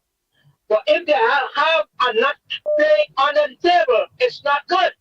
And they're sending back money home and they're not putting anything to the country. It happens here. Right? Right? Yes, when I was saying, Mr. Andy, and look, don't get me wrong, but there are some people and not fortunately to have this kind of money to come legally into the country and do what Mr. Barapo do. They don't have the money. They're poor people. So when they come here, they make themselves as people and they work on the legal. Go ahead, Lennox, don't know anything there. Go ahead, Kenrick. And they walk their way up and they get registered. And they have a thing called, I think we talked about that before, a number that they pay the taxes, but they do not get anything back until they get their social security number. Right? But they have a tax to pay to contribute to the country. Right? They give them that you're allowed to apply for it, even if it's illegal or illegal. You can apply and the government give it to you. It's a number. And they pay the taxes with that, but you do not get any benefit. But the government collect money from you. I'm not saying everybody does that, but I just say. But what are you was talking about? And yeah, I'm agreeing with you. I'm not talking about all of that. You know? Don't misunderstand me. I know where you're coming from. You know? Well, all right. And well, that means the truck, right? The truck noise. You're right. But the truck noise in the background, like it, and we hear too good. Right. But if you listen to post or the post one, I was trying to explain to you. But I understand what you're saying, bro. I'm agreeing with you. I am agreeing with you because I work hard here. I pay my taxes. Think I want somebody. See, you work hard, you pay taxes, you're a businessman out there. You're a man have truck now, you're gonna buy next one. You can leave up there, come Trinidad, go back out. You registered, you paying your dues in the country. But them here, they ain't doing that at all. Yeah, but Ali, but you have to look at the both sides. You have to blame the person who hired them. And they have to be, and I'm agreeing with you, you could go look at it. And if they want to get um um if they want to get things done, they have to go to these business places because these people who business people are breaking from paying taxes, so they're paying the people under the table. I know how it works, and it's not them to be blamed too because they're supposed to register to pay your taxes for the government, and the former government did not allow them to do that. But this government have to make them do that if they want to stay in that country and work. Understand. Right? And if they don't, send them back. I'm agree with you. Yes. 100%. Yes, so long as they. So that is where I was coming from. All right. And even happen here. Well, he has said that you were making another sense. I suppose he has endorsed that, and he wasn't directing his argument to you per se, but was also being generic. I want to say, of course, beside me, on the back of me, you see, of course, a video being played. Well, that is thanking, of course, all the benefactors, the persons who would have donated books and monies and so on in order to satisfy our back to school program. I want to say that we have decided to make it a perennial event, meaning that throughout the year we discovered that, especially when we came down here to George Street, that before the term finishes, people will have exhausted their copybooks and notebooks and so on, and therefore we want to be a place where they can come and access when they would have, of course, prove that they have exhausted these items so that they could continue with their work without having to find funds in order to replace them. You're going there now, Kenrick, you finished? Yeah, no, listen to Lennox. Lennox was talking, so I just stopped. Oh, well, go ahead, you finish. Go ahead. Yeah. Yes, Andy, so don't misunderstand me, man. All right. Because so you agree all them foreigners and them. Listen, I said this, Andy, listen. I come here now. I would like to tell you, I work with a pay tax number before I can get my stuff done. And I work my way up, right? And I know what it's like. I know what it's like. I didn't have a set of money to go. Other people have, fortunately, but I was not Mr. Andy. I was not. I struggled, right? And to make ends meet, So I know what it's like to be on the ground. So that's why I talk like that. So we can't brand everybody. That everybody's supposed to, because you have, and you get yourself, that you have resources that you could do what you do and get through it. But there are some people not fortunate, and they have to go the hard way. It costs a lot of money to lawyer. $70,000 my newspaper to sponsor her 2 children over here. $75,000 US. And I know how much it costs. People have that kind of money lying around. But Kerr, what would you say to those persons who believe that it is unfair that after people have spent so many years there, not registered, of course, ducking immigration, etc., and then suddenly ICE, they call it, that group put together by Donald Trump to, of course, get rid of them, or should I say, have them repatriated back to their country, even though they may not have a track record of crime and criminality as the criteria that we have set here in our own jurisdiction for the immediate repatriation of foreigners that may be here, including, of course, Venezuelans. What would you say to those persons who are still emotional and sympathetic to such persons who may not have done any wrong except, of course, be in the country illegally and got caught? Right, I will answer that question. Some of these people here come like an H-2 visa, right? And some of them come like a work permit. They work in the farms and stuff like that, and picking apples and grapes. Do you understand when people who they have workers who are asking for workers to come over and give them a visa. Those are some of the people that they're picking up with visa. And in construction place, see, a lot of people don't know. A lot of people in construction place. And some of these people who is here is illegally for many years. I understand, Mr. Lennox, what you're talking about. And they should have applied. They should have tried to apply for some kind of status. And some people have the papers going through already and they pick them up. Some people who was ill status have the papers and they're picking them up. And some of them don't. You see? So all of these people that they're picking up together and they're deporting them with no due process.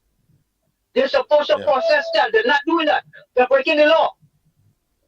Yeah, I saw an incident like that where the person is legit, but because they had some connection to one of the Latin American countries, they were summarily, of course, deported, and now they're having problems to retrieve that person to bring them back into the country. So there is a policy to get them out, but nothing if you make a mistake to bring them back in. So that person has found himself in a sort of limbo situation and a total and absolute paralysis. Right, because it's not all of them when they deport is legal. They have due process going on. They have the papers inside, but they did not get the original, like the green card, but they have a status, but it's still deported. Yeah. So that is what's going on. It's not everybody that pick up the deport. They're looking for people like I will tell you as it is. Look, they're in Chicago right now. I am in Chicago. They're in Chicago right now. Walking around your brown skin or you're looking funny. They grab you. I'm telling you what's going on. People are talking truth. And when we go to people, they're legal here. And some of them have papers going through, but they get a work permit to work. And they go in these stores and them, all these restaurants and these stores and them, and they rounded up all the people, which they have legal rights. But they don't want to know that. They have due process with a lawyer and them. They do not go to the due process. They hold them and just deport them. Yeah. That is what's going on. All right, thank you so much. Oh, go ahead. So I just give you a little heads up going on, but that's it, man. All right. So Mr. Lennox and Mr. Ali, I was not batting you, I was just trying to make a point. Yeah, we understand now, man. Benrick. Yeah. I'm going by the law. I go by the law and I do it fairly. Fair. I'm a fair person. I know what I pass through here and I don't like it for somebody else. I like people calling me names. Somebody, Mr. Barpo saying yesterday, oh no, nobody never called me name. You know what people call me? You know what people tell me here? I should go back to the country where I come from. You know what people tell me here? On this road? You know what I tell them? You know what I tell them? When you're ready to go, I'll follow you. Because this land here belongs to the American Indian. Not you. You colonize and come here. So don't talk nonsense. So when they tell me that, I say, hey, when you're ready to go, let me know. I'll follow you. They don't talk. Talk done. All right. Thank you. Oh boy, next caller, pleasant good morning to you. Good morning to the ground report. Good morning, Mr. Tabakit. Pleasant morning, Andy Williams and Lennox Smith, and to Mickie Kerr. Oh yeah. I loving this program this morning. To the point, issues and international issue. Look, let me go back straight on Andy with you, and Lennox came in and he weighed on it in terms of the immigrants and the Ministry of Labor. Let me put this out here in case citizen did not know and was not aware. Let me take my time. Every business that is hiring an illegal immigrant is breaking the law of Trinidad and Tobago. Lennox and Andy, let me repeat, All those who is hiring Venezuelan without a work permit is breaching the laws of Trinidad and Tobago. And I make a clarion call this morning. And let me repeat, Andy and Lennox. I make a clarion call to the government immediately to call on the officers in the Ministry of Labor. As a matter of fact, they could work together with immigration officers. But for the while, the Ministry of Labor must go to every business in Trinidad where there is foreigners and demand to see the work permit for that individual. Andy, you on point this morning, go to the head of the class. As long as they have the work permit, they know via that company or business, they're entitled to pay all the taxes as a result of that. And I'm saying this morning, whether or not if the Ministry of Labor, not the minister, because let's be fair, this government did not make 5 or 6 months in office. So which means the officers in the Ministry of Labor is not doing their job. And let me tell you this, there will be a mad panic and hysteria in Trinidad. And this morning again, Lennox and Andy, let me make the clarion call. I call very respectively on Leroy Batiste, the Minister of Labor. Shake up the Ministry of Labor. They must be officers and they cannot be sitting in that ministry. Lennox and Andy, let me say this, there is officers that is assigned for that in the Ministry of Labor. And they are there sitting behind the desk and not going out there. And I am saying this morning to all those who is hiring these people and hiding them in the back, it is time that immigration work with the Ministry of Labor. It must stop. And Andy and Lennox, I ask you all, interview the minister, interview the people at the Ministry of Labor, especially the officers in the Ministry of Labor, why they are not going to businesses and carry out their roles and function. As I take my leave, let me say this. To all those who is hiring Venezuelan immigrants and they do not have a work permit, every business, Lennox and Andy, let me repeat, every business in Trinidad that is hiring these people, they are contravening against the law of the Republic of Trinidad and Tobago. And there, my two brothers, Andy and Lennox, you all have a job to do to help our government to straighten out this and call on the officers in the Ministry of Labor, move from behind your desk and go out there and do the job. Good program, tabak it out and off.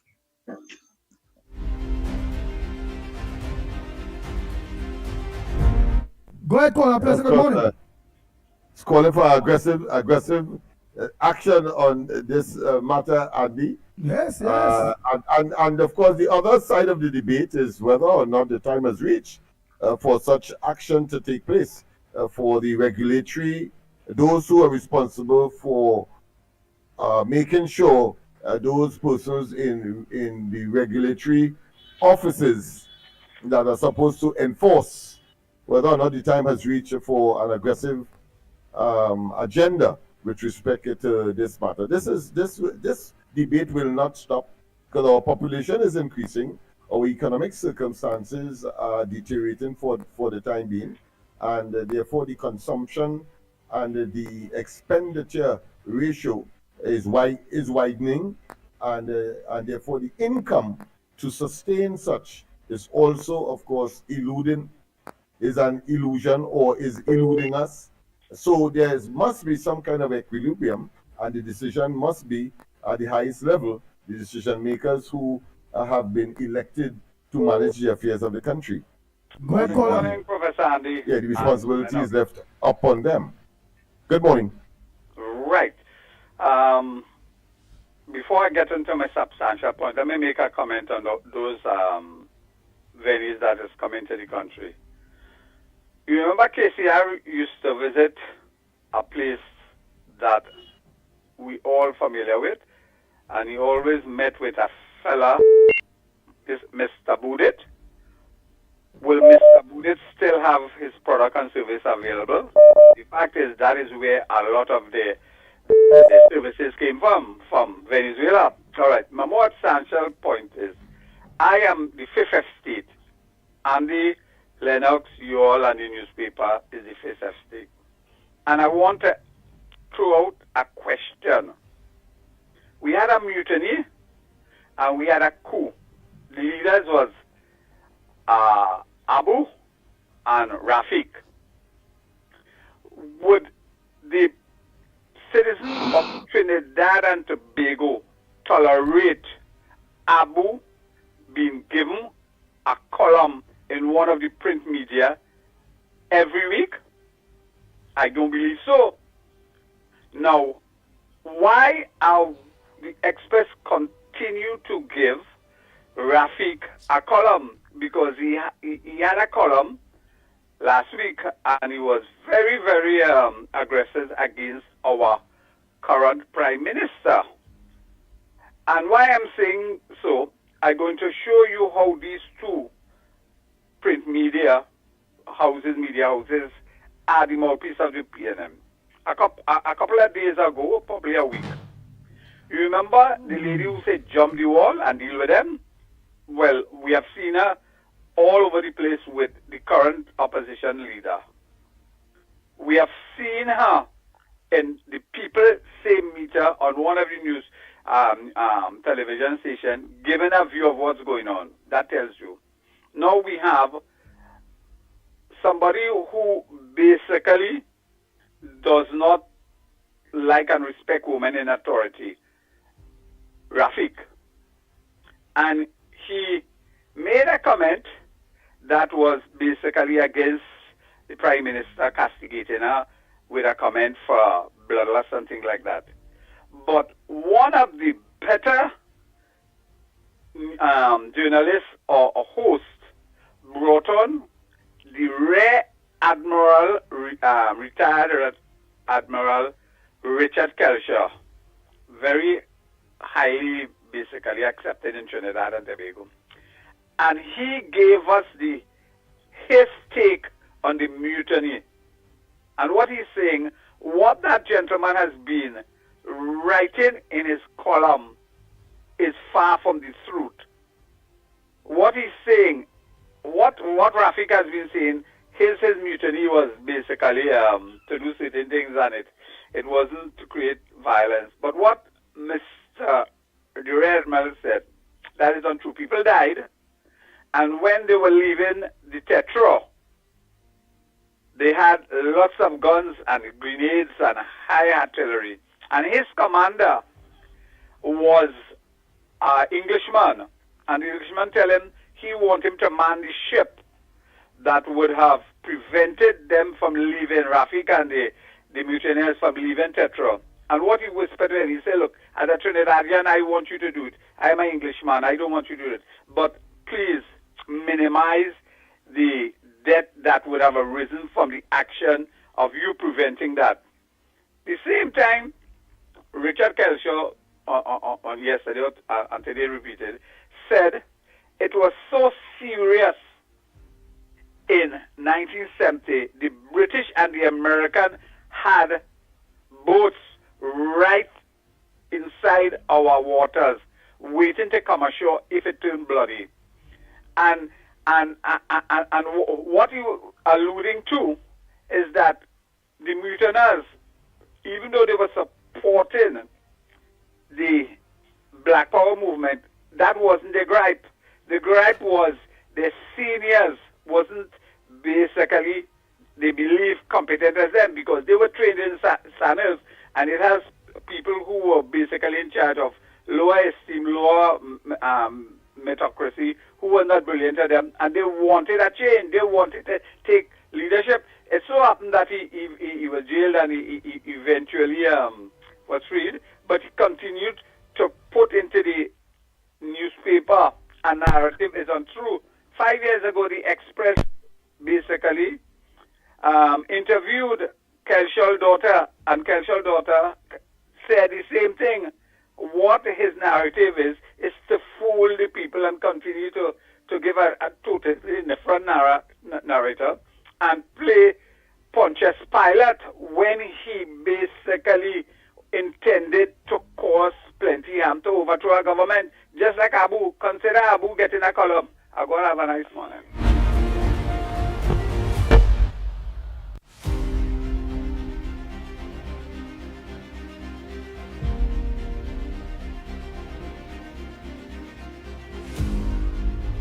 I see that, of course, he was talking about, of course, hidden agendas people would have.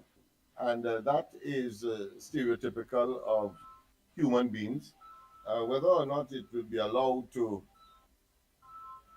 flourish, whether it will be allowed to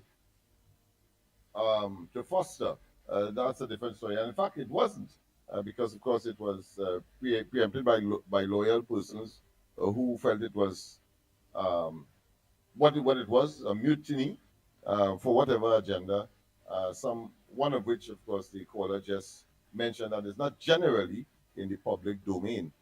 So that is it. Of course, there are some other issues that we want to share with you. So the U.S. Appeal Court, for example, in the case of Steve Ferguson, well, they have upheld the 131 million U.S. judgment against Steve Ferguson. Where he will go next, I understand that there's another opportunity to appeal, so he will be going to the what 130 million with Steve Ferguson again? Just give us a reminder. Remember in Florida when he and former Minister of Finance Quaitong were found guilty in the racketeering matter that emanated from the corruption scandal at the Piaco Airport. Remember that? Many decades ago, nearly 2 decades ago. So that's 20 years. And to date, of course, the appeal court, because the matter was pursued by the then government in the Florida court, and they became successful. Finally. But all that money the matter pay the U.S. government? Yeah. 100 and something million? U.S.? Remember, that was the matter where the judge said that Limo or Amon was a liar, was a perjurer, and so he could not represent the government. But he couldn't represent, he was representing Quaitong as a defendant, and suddenly as he get the portfolio of Attorney General, he then switched. And the court is telling me in no uncertain terms, not only are you a liar, but of course that is a dangerous development, because you would have had access to information which would have been between attorney-client, and you would have tainted all of that now that you turn prosecutor. That is how he was dismissed. But of course, the Trinidad and Tobago government had to hire a different firm in order to continue with the matter, which was accepted, and they were found guilty. Go ahead, call. Already phone getting late trouble, but it's getting there. Go ahead. Andy, Orlando here. You hear me, Andy? Yeah, go ahead. Yes, I'm hearing you as Andy, okay, let me tell you something. Let me tell a lot of people something. If you're illegal, you cannot work in this country because you have to give them your social security number. And when you give them a social security number, that's hooked up to something called E-Verify. So it verifies you if it's legal or non-legal social security number. So that's how it will start. Now, Bag 4 come up here with a green card, and he must tell you he have a green card because they don't give you no work permit or anything like that in this country. Okay? Work permit is given to people who are specialized, like in the medical field. And I'll tell you one thing too, how you can get a work permit. If you are a West Indian cook, okay? If you are specialized in curry or If it's a West Indian what? If it's a West Indian what? cook. All right, If you're good. a cook, that you cook, I'll tell you why. There's no colleges in America teach you how to cook West Indian food. So you might get a work permit. No, you would get a work permit, but it take you about 5 to 10 years to get a green card. But you will get it permit. So when people want to know what English, talk to me. I know a lot. The next thing is to agree. He have a green card passport, so he get it everything with ease. People don't do that. And what Eric Kendrick said is true. You know, people have to dodge and hide. So there are a lot of things in this place that people don't understand, and they talk about this and he buying eggs for $1.99 and dollar store and $1.03. Those are rotten eggs. People don't buy them eggs. People who, you know, I mean, I'm not condemning them. I'm being honest, but eggs are very expensive. But that's how you get a work permit. You see, if you are a doctor, they will give you a work permit, and then they will get you a green card because you're specialized. Because I'll tell you something. My nephew he works in a college, and he works in the cancer research department. And he had no green card, but they give him a permit, but he's going to get his green card because the college will give him his green card because he specialized in something. But you cannot be a welder or a straightener or a painter and get a green card because they have a million of those people in America, right? The welders. My friend was welding and he couldn't even get a green card. Why? Because they have welders all over the country. You see, they put the job on the newspaper and they advertise your job. If you want to be a welder and you apply a green card, they will advertise the job, and a lot of people go to apply for the job, they won't get a green card. You see, and what they do is when they register you, they want to know where you are. So when they're ready for you, they could come and get you very easily. So you see, when basketball you register, they don't register. You come up, you have your green card. People have the green card. My friend is living in Trinidad. He has green card. He spent 2 months come back. I have a friend who's a citizen in Trinidad, living in Billini House. But that is how you do. They register them to know where they are. When they're ready for you, it is very easy to get you. Because they fool you. Oh, we register you. We know where you are. We have your papers. But when they're ready to come and get you, simple as that. That's how it works. You know, I mean, I have friends who work in immigration. I tell you, when people think I talk, and I don't talk by blind, you know, I talk what I know, not what I guess. I know that, Andy. But anyhow, tell Kendrick to give me a call. I live in Orlando, Kendrick. I live close to Universal and Disney, only 10 minutes away. Give me a buzz. Andy, Lennox, Mickie, talk to you later, my friend. Bye.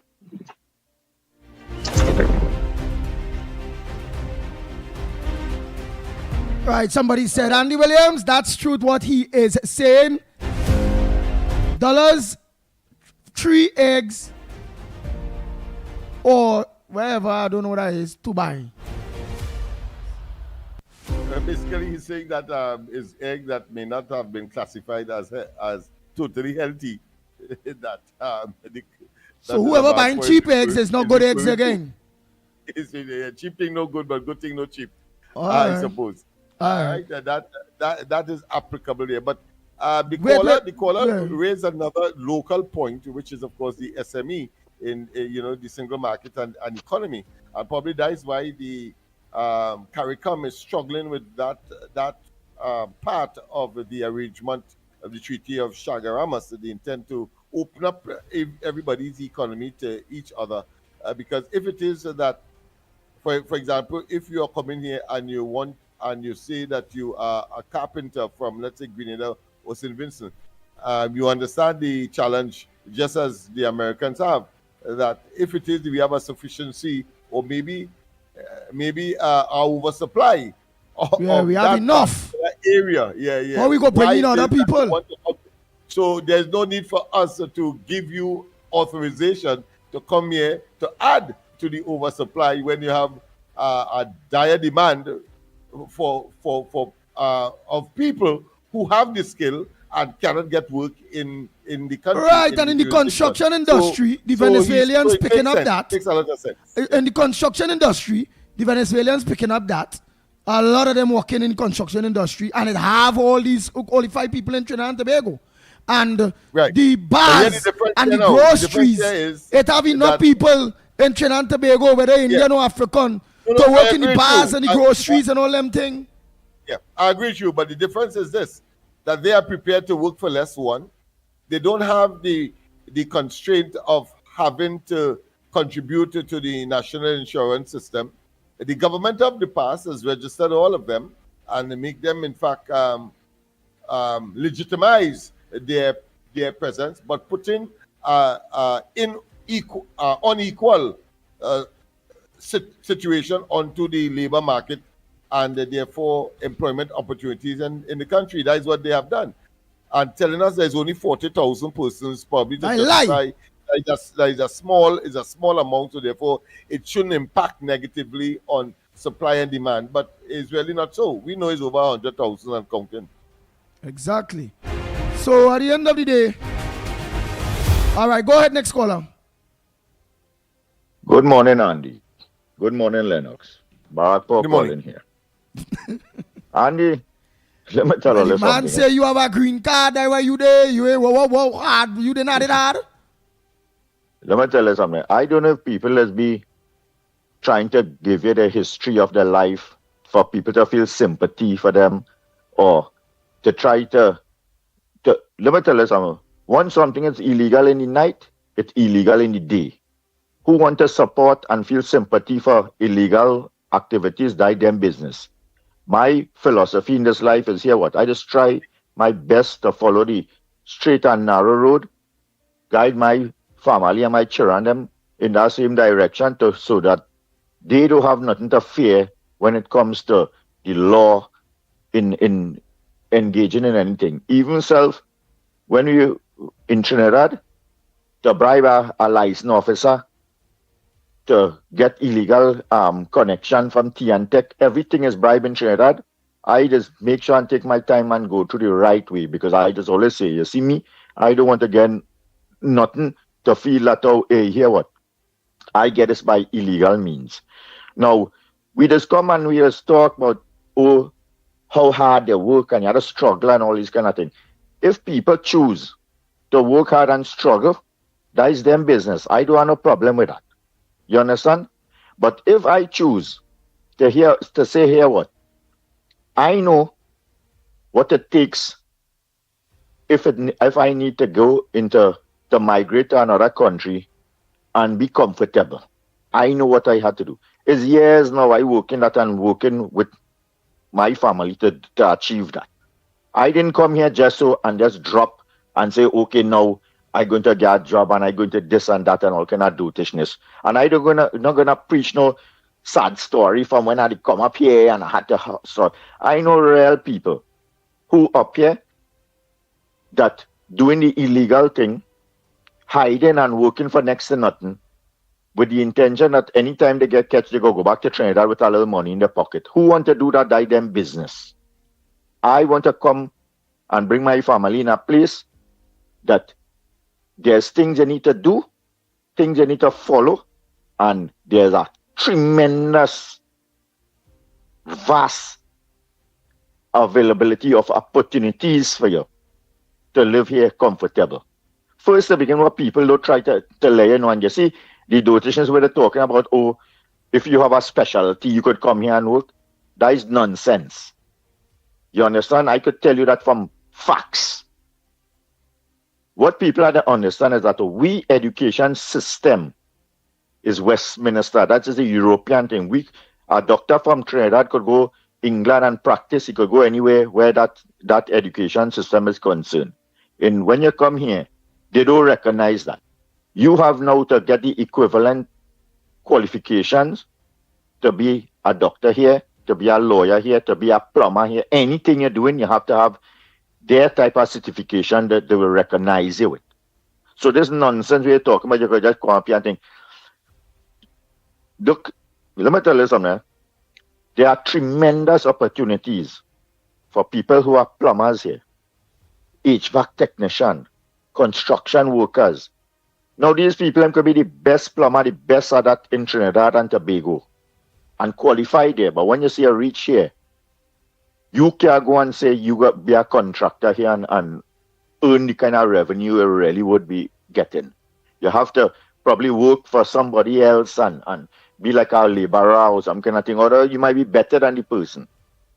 And if I come here and living comfortable and doing the right thing, that doesn't supposed to bother them. I'm not gonna come and preach, oh, how hard it was, and I had to do this, and I had to do that, and I them business, I don't care about that. But what I could do now is to give other people, like myself, who want to make a life in America or wherever country the thing, I could follow them through a process to show them how you could start at a comfortable level. You'd rather start at going doing washing dishes and this and that. By the same time you in Trinidad or wherever country was, there are things that you can do to get yourself prepared for when you reach here. Is in less than a month I had a job waiting and come and thing here. And I now that I am here and the job that I'm seeing so much more opportunities opening up that I could do like a 4 months course, a 6 months course, a 8 months course, and study move up the ladder. Likewise with my children and them. My daughter right now doing medicine in Trinidad and Tobago. She could have leave and come up here with me too. But at the time while she's doing that, I having her organize herself to get the equivalent so when she reach here, she could fit in the system. So when they call and talk a little of dotishness and all kind of that, them business, I don't want to hear them business. I want to, and let me tell you, the attitude of some people when they leave Trinidad and thing, no wonder they just feel that they're being discriminated and all kind of thing. I could imagine the neighbors, they maybe don't have no neighbors, no friends and things, just living in the truck and driving up and down and always looking at for and something to complain. Like them business. My business is where I am. The people around me appreciate they value your contribution when you're working honest and contributing. Look, I don't lining up. I am come to probation yet in the job that and they done talking about moving me up to our next position because of the work ethics and the dedication and the commitment I show in and all this kind of. I'm not boasting or anything like that, you know. What I am showing you is that how the doom and gloom when some people has come and preach and how much they went through this and that and all kind of thing. There's also a other side to that they don't tell you that because they just feel that how once you leave somewhere you have to go through the same mill as them went through. So they won't share the knowledge of, hey, instead of you had to go through all this hardship. Here what you do now. While you're waiting on your green card and while you're applying your process paper and thing, here what you do. Get online, link up to some educational facility, get yourself qualified, get some kind of certification so it could be accepted in America or wherever country you go. And then when you reach here, you would bypass that, well, you know, thing hard, and I can't thing, and I had to wash, and all that nonsense. You understand? So who choose whatever direction or journey they want to take, them business, write a book and publish it. But the book I go write and publish is one that, oh, hey, if somebody green in the system and they want to start somewhere and they want to start at a good level, I could guide you through that. I could tell you what it costs. I could tell you what you need to do, where to apply, how to get things done, and get your what you need to be on the ball, not just come now from ground zero and say, oh, which poor person that's leave Trinidad and come here? Huh? Which man who go, you feel like taking a taxi from Arima to Port of Spain? For you alone to just reach is cost a good amount of money. It's cost of any $25,000 in Trinidad illegal for them when they want to come up in New York or something to hide. So a Trinidadian leaving Trinidad, it costing them a good bit of money too. So if you choose to come up here and hide and then when you get deported and thing and go back down there, that's your business. But I am saying, what if it is illegal? You know you're doing something illegal. When somebody leave and come to Trinidad, them Venezuelan, them know they're doing something illegal. You ain't no little baby that somebody put you in a pram and push you to Trinidad. You know that, hey, I am doing something illegal. So why you must feel sympathetic for somebody that know they're doing something illegal? And when the law pick up with them and deport them or treat them how they treat them, everybody want to feel, oh, it's humanitarian this and humanitarian that. But them same people, you end up at the end of a barrel of gun from them because they come to rob you or some kind of thing. Then they just want to know, hey, you know, illegal venue, illegal this, illegal that, committing crime. People have to be real and fair with themselves. Don't just come and want to feel that, oh, because somebody have an opinion and because somebody reach a certain way, I should come and say, oh God, boy, you know, I begging, I washing dishes, I doing this, I doing that, I begging for a lodging in a man place. Thing hard in America, oh God, and I don't know where I go eat. Oh God, look, egg is $5 for one, and I begging my neighbor, I go and thief a fowl. That kind of chippiness. If them want to go down that road, I them business. But I could give people a good advice to say here what? The opportunity here is tremendous. You have a skill, you have a trade, and you could get a little certification over here. Let me tell you something. You will be sitting at the bottom of the rainbow with a whole chest of gold. Once you want to work and do the right thing and follow the law. So let them come and talk as a nonsense over and over and over and thing and then criticize me whom I want to criticize me now. But I see at the end of the day when I sit down at my table, I just eat comfortable, and when I lie down on my bed, I just sleep peacefully, and me I just study about nothing. Have a good morning, Andy. Take care, man, later. Very, very interesting indeed. Very interesting indeed. This See, he could talk so because he paperwork in order. Kenrick, paperwork in order. Many of them who just call we program, that's come in and out the country because the paperwork in order. Yeah. You understand? But who paperwork not in order? Category of individual that you can't feel sorry for them. It's not so accomplished, and you cannot help it. It's human beings. They are going to feel sorry, especially if it's family members. You would feel some empathy there and some sympathy as well.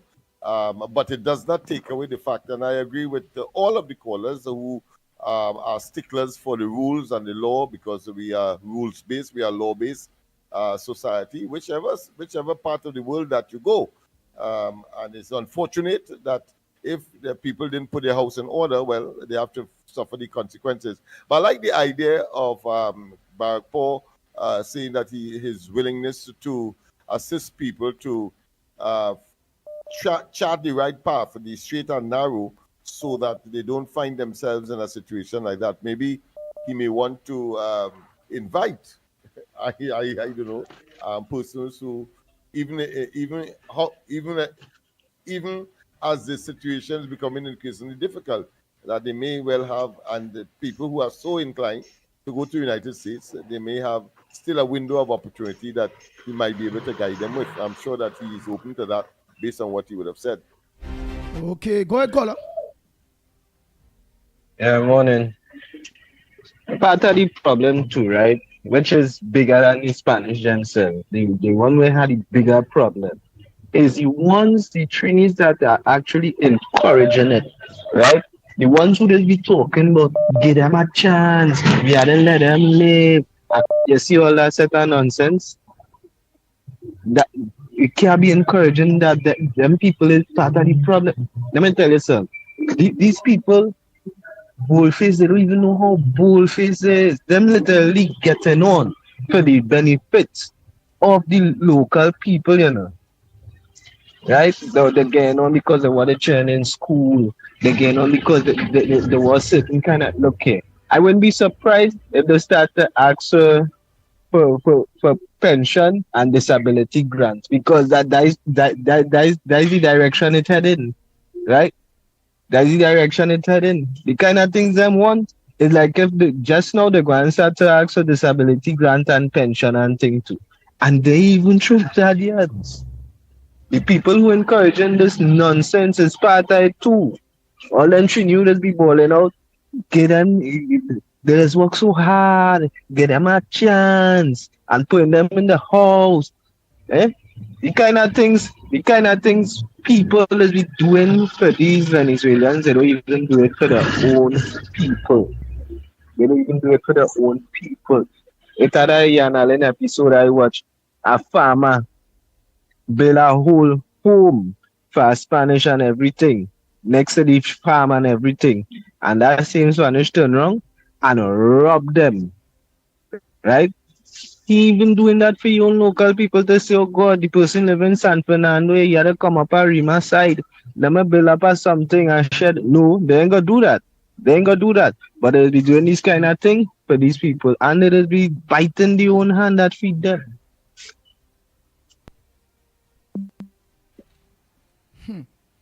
Oh boy, that's our next one. Let's take our next call. Yeah, but you know that I'm sure that is far and in between. I think by and large the people who migrate for economic purposes, I think they usually would conform and they will be not as ungrateful as some are. I think those are the minority. But unfortunately, that casts a They shadow on ungrateful everybody. or not ungrateful, then you're not registered. You do your paperwork, you're breaking the law, so be it. You build a house to them, you feel sorry for them, I'm referring to the fact that Trinidad and Tobago has given them paperwork. They have registered them. And I am talking based on what the last caller example would have been. Oh. And therefore, it's very unfortunate that that is happening because it casts aspersion on everybody and will certainly test the tolerance. Now, Trinidad of and Tobago the and get them no authority. paperwork and register them. Get them paperwork, yes, and register them. But are they paying NIS and a health charge? Do they have a work permit? The Trinidad and Tobago government gave the Venezuelans work permits. They waived all of that. They waived all of that. I'm saying in the context of Trinidad and Tobago, we have to be very specific here if we refer to Trinidad or elsewhere. Normally, we are talking, the most callers are talking what normally obtains. But we are talking about a different exceptional circumstance here. All right. So what mean you waive all of that? You have access to everything and you don't have access to some, including, of course, paying of NIS or work permit. Well, they don't have access to doing the right thing. The right thing is, if they have access to everything, they should also have access to pay the dues just like we and be registered. Yeah, but the point I am making is that the government has waived that, and therefore they have an opportunity. The real ungratefulness or being perfidious is when they turn around and rob and engage, of course, in criminal behavior, as the caller described earlier. That is where, of course, the government, whether it's the last government or any government, would have to reconsider that is a failed policy, and therefore not to be countenanced or entertained or pursued further. Nice. Go ahead, caller. Pleasant morning, Andy and Lennox again, Tabakit back. I hear in the conversation, beautiful program this morning. Let me establish that. But let's fact check a bit. Let's go back. Now, in coming into any country, based upon the immigration laws, they would ask you what you're coming to do. If it is vocation, if it is medical, and when they reach to the place, if you're coming to work and you cannot give the company or the business name, they will not allow you in the country. So right away, the Rowley administration from 2015 to 2025 would have break the laws of Trinidad and Tobago. Andy and Lennox, let me repeat this, So which means the Rowley administration from 2015 to 2025 would have breached their own law. You see, we got to fact check things. I hear everybody running all over the place. And let me tell you how dangerous this is. You have right people under CARICOM unless that they have certain agreement and certain policy. And Lennox, you're well aware of that. So what the Rowley administration would have done via his agreement and secret agreement with Maduro. Let's face it. And I'm saying that is why I stand firm with the Honorable Prime Minister, Ms. Kamala Prasad-Bissessar. Let us revamp this thing and let us have fresh registration and do the right thing. Because as long as you say that you coming to work, let me repeat this, Lennox and Andy. As long as you say you're coming to work when you enter a country, you must state this is company X, business Y. And then if it is not showing that in regards to the policies of the immigration status, you can't come in that country. So let me repeat myself. The Rowley administration was a lawbreaker administration. Rowley would have been in cahoots and backroom deal with the Maduro administration. So that is why Rowley and they and the Foreign Affairs and those who was in charge of immigration broke their own law. And anybody to challenge me on that, I'll tell them fact check it. They breached their own law. That is there in the immigration policy. As long as you enter in a country, and anybody want to challenge me on that, I say please go right ahead. And but the new administration just have to put back the law, bring back stability to what is the law with that. And all right, and if these people done you. Let's be clear here. Let's be clear. In every law, usually there is an exception. In the case, for example, when the cabinet banned, let's say, Slokim Carmichael, well, of course, and then they lift the ban. Why? Because in the law, there is the provision of the minister, and therefore the cabinet of the country can, of course, make exceptions. And that particular registration was the victim of that exception, where the minister can, of course, create the circumstance that we saw there. Of so course, you're saying oversight powers by the minister. But can I beg you a question? Go ahead. Can I beg you a question, Lennox? Can I ask you a question? Yeah. So what you're telling me, and I want to follow you now as the host, you are telling me this was done for one country. This is what you're saying. The government would have done this for one country, and all the other sovereign countries throughout the world, this policy is not there. I say garbage. I call on the Prime Minister to scrap it immediately. Lennox, this is what you tell in Trinidad, that this policy is theirs for the Venezuelan and even our African brothers. Lennox, wait, I hope you know the can of worm you're opening there. You have brothers coming on from the continent of Africa. And Dr. Rowley administration did not do that for them. You have Africans that is languishing in the detention center, and they would have done nothing. So I am saying that law have to scrap as this morning, because that law is discriminating against other foreigners. You telling me one country in the world, including for CARICOM nationals, which we are part of CARICOM. Thank you, Andy. Imagine that. That's what exactly you what I'm telling saying. me? I'm saying that the cabinet or the minister has the discretion to take such action, and there's nothing anybody could do about it. So what you telling me, unfortunate as it is, discriminatory give me the mic for 1 minute. as it suggests. But the fact of the matter is that they had the authority to do it, and they did it. So what you telling me, let me ask the question. I don't know if it's a foolish question, but to me it's a pertinent question. You are telling us, Lennox, via this mic, and you're talking to the world here this morning, because you're on the World Wide Web. What you saying, the Rowley administration that came in from 2015 to 2025 discriminate against his own CARICOM brothers and sisters? Lennox, answer me. I need an answer for this. This thing is serious. No, in effect, the answer is yes. In effect, yeah. So because then if it's the purpose for providing that discriminatory preference to the Venezuelans, they will argue is different to that of the other, whether CARICOM or African let's say diaspora. Well, I should say My diaspora, but brother, certainly let me say countries. Yeah. Let me say this, Lennox.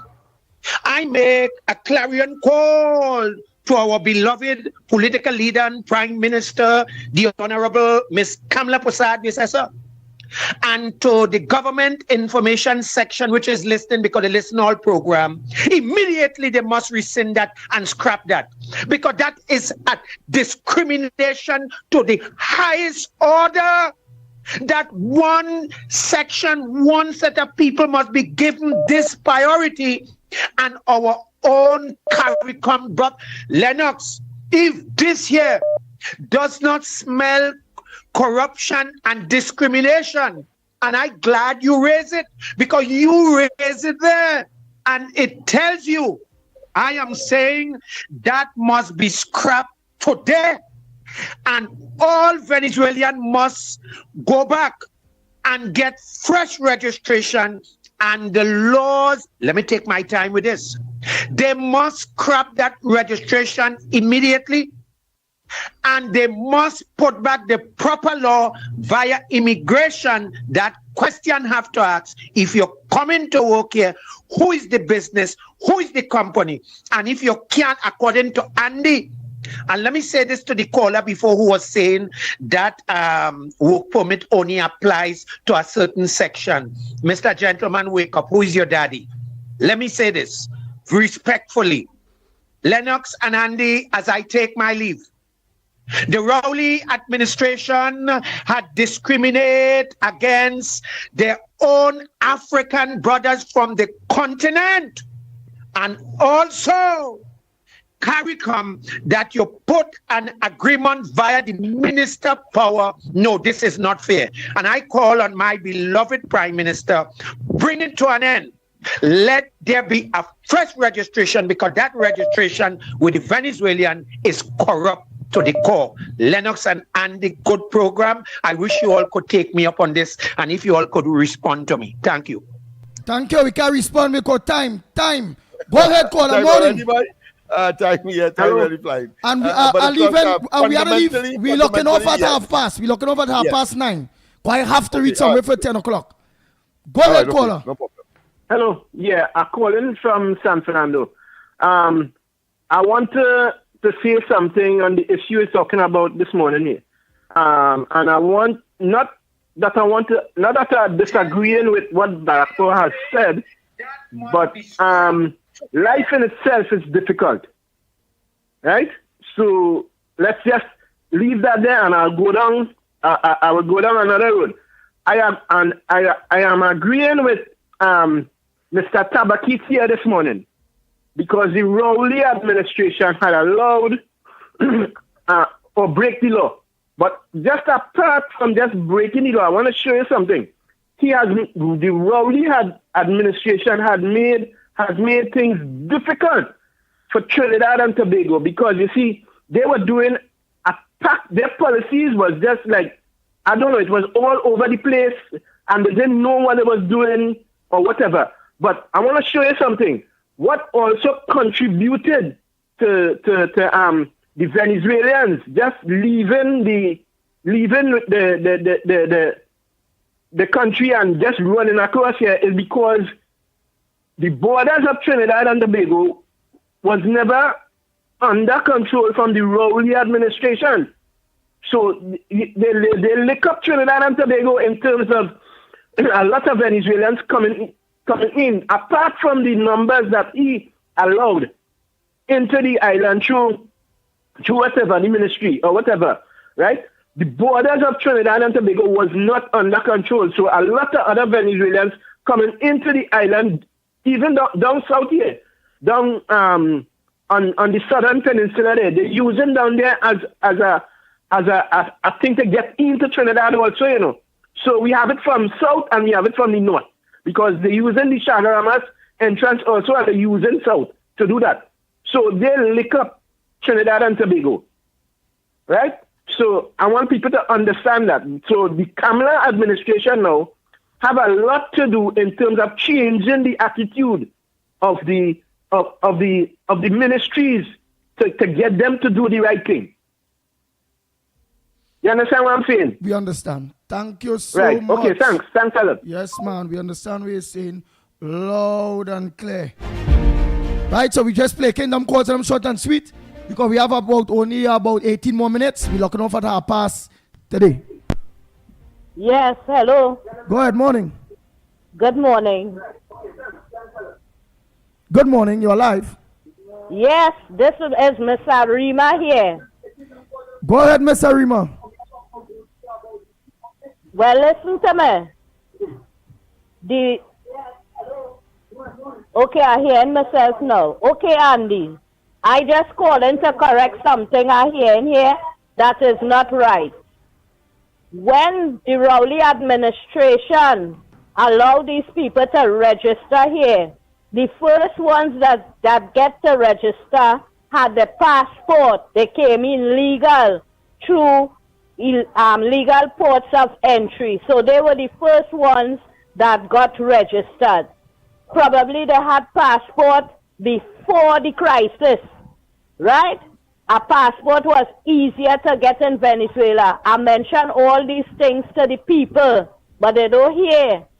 These Venezuelan people cannot get passports in the country. It's very difficult. It do not have material, and they have to pay corruption money of $500 US to get a passport. This is why they're coming in the country illegal. And then after, when they start flooding here, the Rowley administration said that they have to get visa before they could go to the airport, whoever had passport, and they would ask them questions, as Tabakit said, how much money you have, where you're going, how long you is no longer exists. These people coming in illegal and they have to go. That is all I have to say. Right, but in order for the government to register them, they will have to have a passport, or you done gone. But if they don't have a passport, no, but then we will have to register them. We will have to take picture of them. We will have to take the ID, the fingerprints, or however. And I don't. Yeah, that's what went on. That's what went on. They had the people there doing all of that, taking photographs. Remember, they set up that at the Oval, different stations, when they could not have produced it because, remember, they were fleeing their country because of persecution. And but the reason for being so hospitable is because Rowley and they were under pressure. Remember, they had sent back some 80-something of these Venezuelans back to their country on a military plane that was sent by Maduro. We don't know if they were killed. We don't know if they were persecuted. We don't know if they were mutilated. And so, of course, that pressure, of course, coming from the OAS and other democratic countries in the West, particularly the United States and Canada, created the situation where they had to do something about it to show that they are not sympathetic to the Maduro administration and the evil that it is. And therefore, thus this idea of this registration morphed into what it is today. Yeah. Yeah, morning, Silver Fox here. Go ahead, Tobago. Yes, man. We have to watch at this in a bigger picture. We have to watch at it. Over 300,000 of these people is in this country, in this island, not no country, island of Trinidad and Tobago. We are not a country. And if we don't do something now, in 10 years, they will take over this little island of Trinidad and Tobago. Easy. And Lennox, mute your thing. We hear in your background real hard, Lennox. Go ahead, Fox. We have to understand, in 10 years from now, if we don't do something now, our own citizens will phase out. Because these people making children, just imagine 300,000 people from Venezuela is here. And them making children for we locals. Right? What will happen to us? Huh? What will happen to us in Trinidad and Tobago? You have to stand up now and take it because these people is coming in on these shores illegally. Right? We have to stand up. Why we gonna lose our own culture in Trinidad and Tobago? Venezuela go take over here. These people have an agenda. These people are not just because of you all feel they come because of pressure. Something is not right. Something has to be wrong, right? And people talking about have God in you and have God in you and thing. This is not about God. This is about saving Trinidad and Tobago. This is about saving your home, right? Because these people make children like a rabbit does do it. They don't care. We will lose our little island of Trinidad and Tobago if we don't take heed now. And stop that stupid. Remember Rowley say, somebody touch him, somebody touch his soul.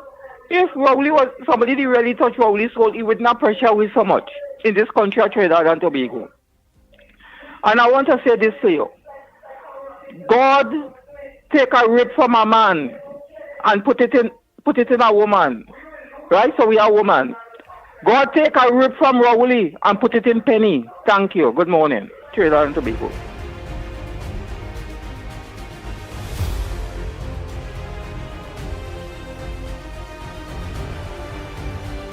Well, I had to play some voice notes because we only have 20 more minutes. So we ain't taking no more calls. Let me play some quick voice notes there. Some of you already call and calling back. Give others the opportunity to call in, please. And let me play some voice notes. Starting with Bossman. I played it earlier this morning, but I didn't have all these people lock on. So I have to play Bossman voice note. Did you get to hear Bossman voice note this morning, Lennox?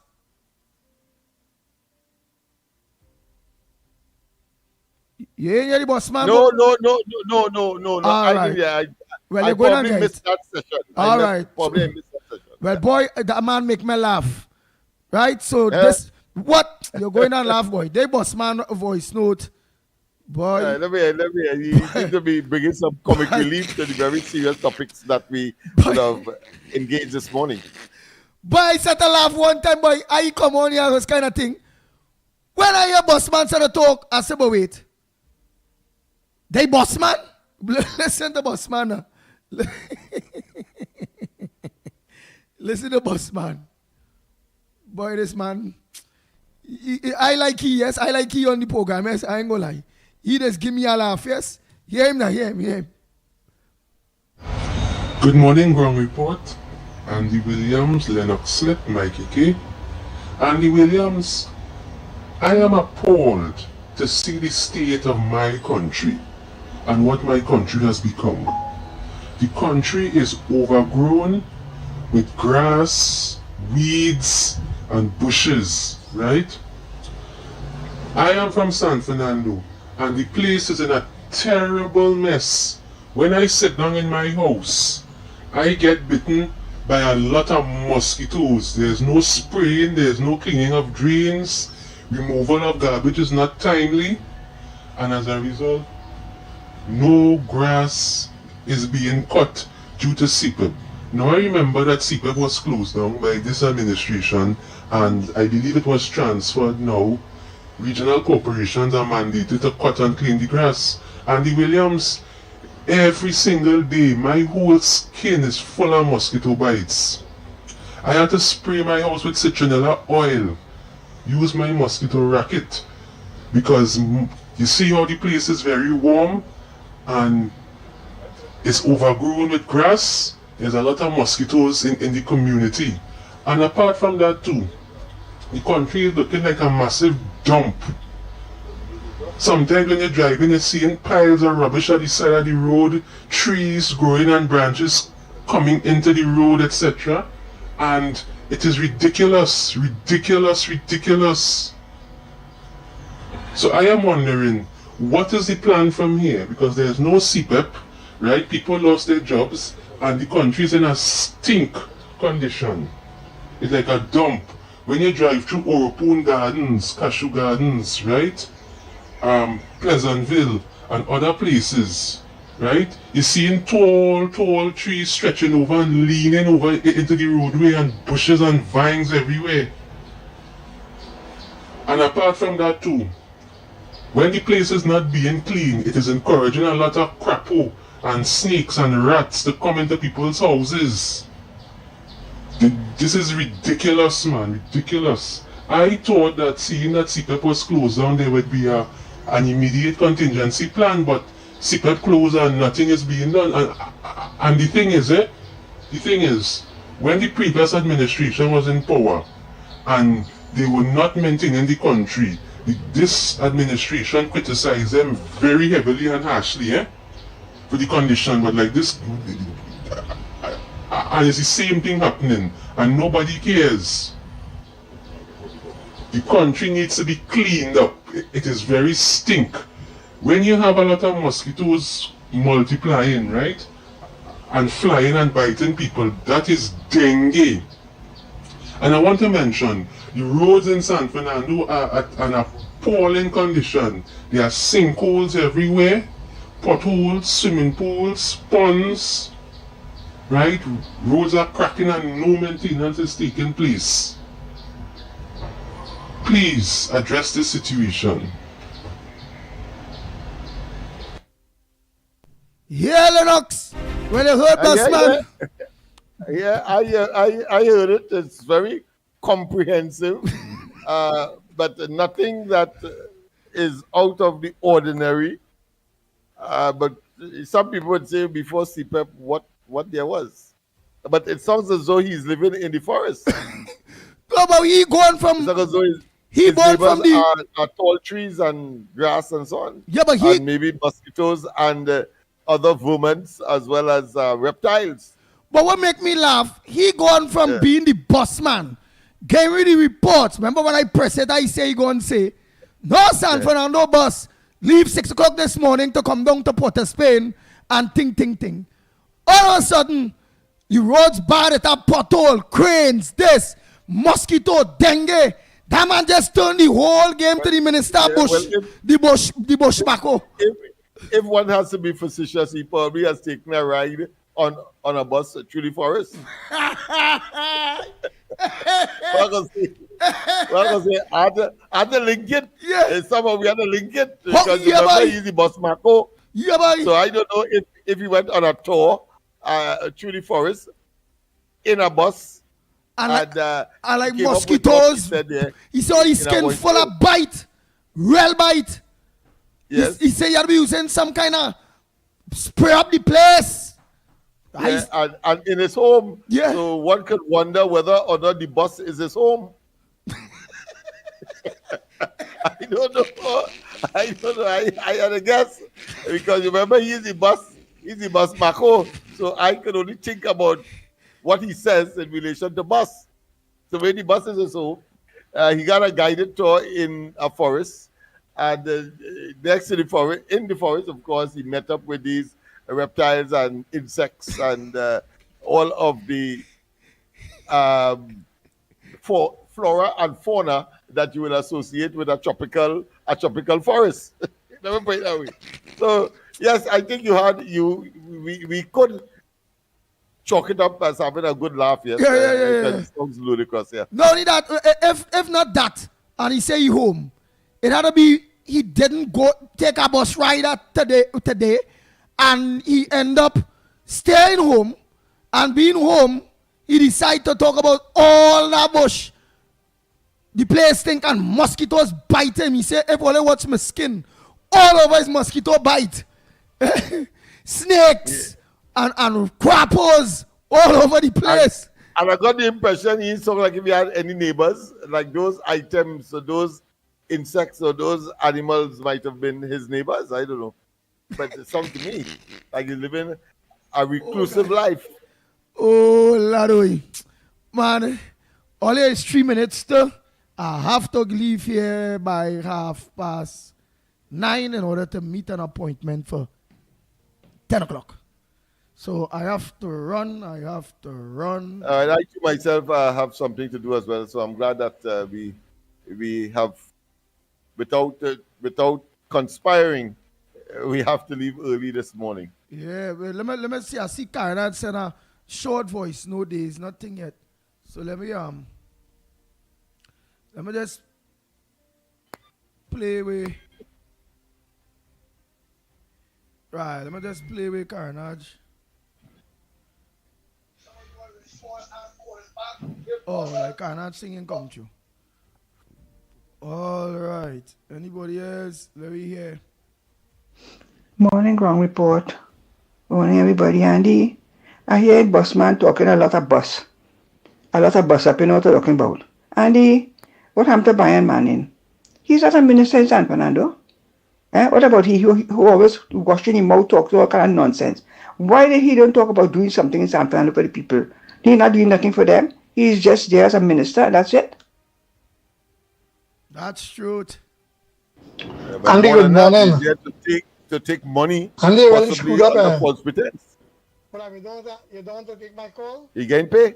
If you don't take my call, tell me right now, let me know so about the call.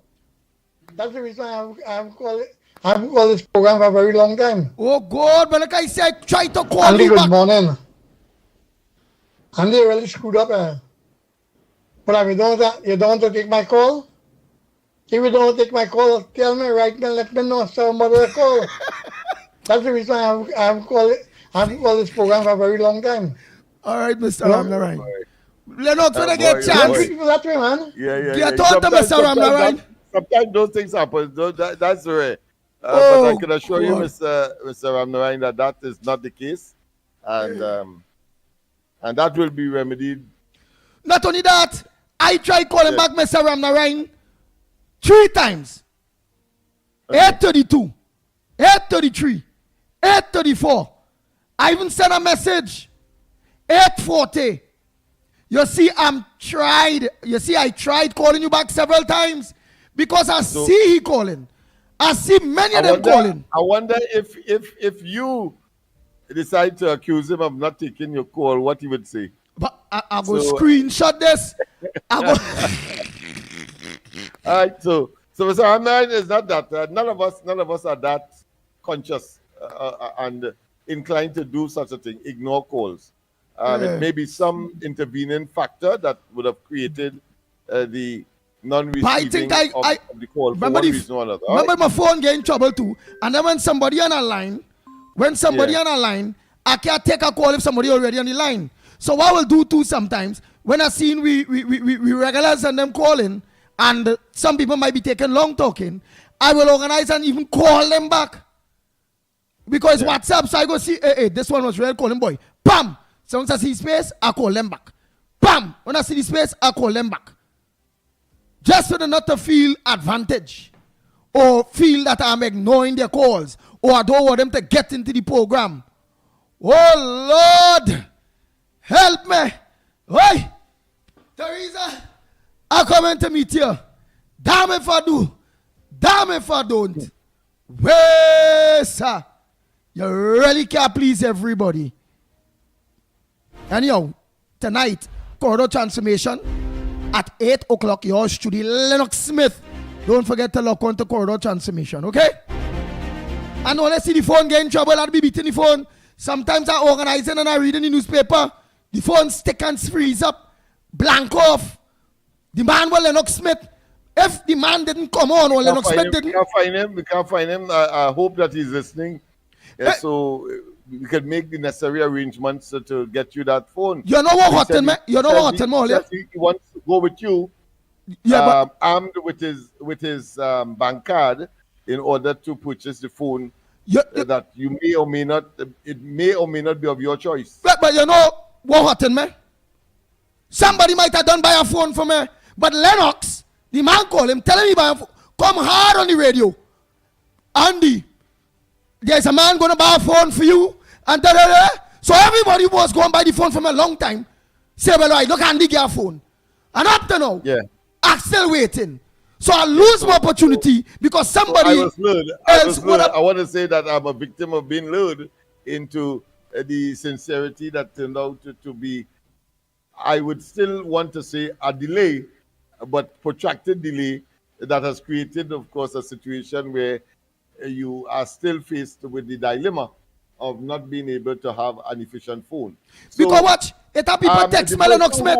Who was considering, let me say no, the person who was considering purchasing one for Andy, ignore my intervention, please. and call Andy and make the necessary arrangements. If the other one comes through, well, I'm sure that there will be use for it as well. Right. Because boy, when you say that, the same day and the day after, well, people text my phone and say, hey, I was going to organize a phone for you, but I see, well, Lennox organize a phone. Everybody, but people is going to get a phone for me, and they say, well, they see, well, I get through. I say, yeah, I get through. Thanks. And blank the people, them boy. Well, mine didn't take that long. I still have it. Look, I'm showing off here now. I still have it. So mine didn't take that long. Mine took just about a couple of days, and the guy dropped it at the office for me, and I was back to even keel. Because when I was moving here, I had somebody either took it up or I lost it while I was moving here. And I just made I made the statement and somebody offered to purchase it. Just as how somebody would have, or several persons would have offered you. The thing about it is I probably preempted somebody who would have. And all of them forget about it. Yeah. Right, so yeah. Right, so please ignore my intervention. I was of the view, was living under the view that the person would have delivered that promise long ago. That has not happened, and he's in the same position.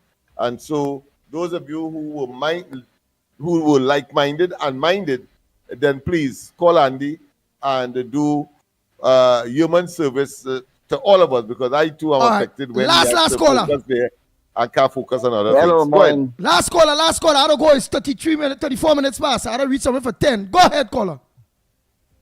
Yes, morning. Calling to tell you something. Now, Trinidad and Tobago is a good place to live in. All other countries not a nice place. But the last regime made a good mess out of Trinidad. They was not doing the right thing. To give people what they wanted.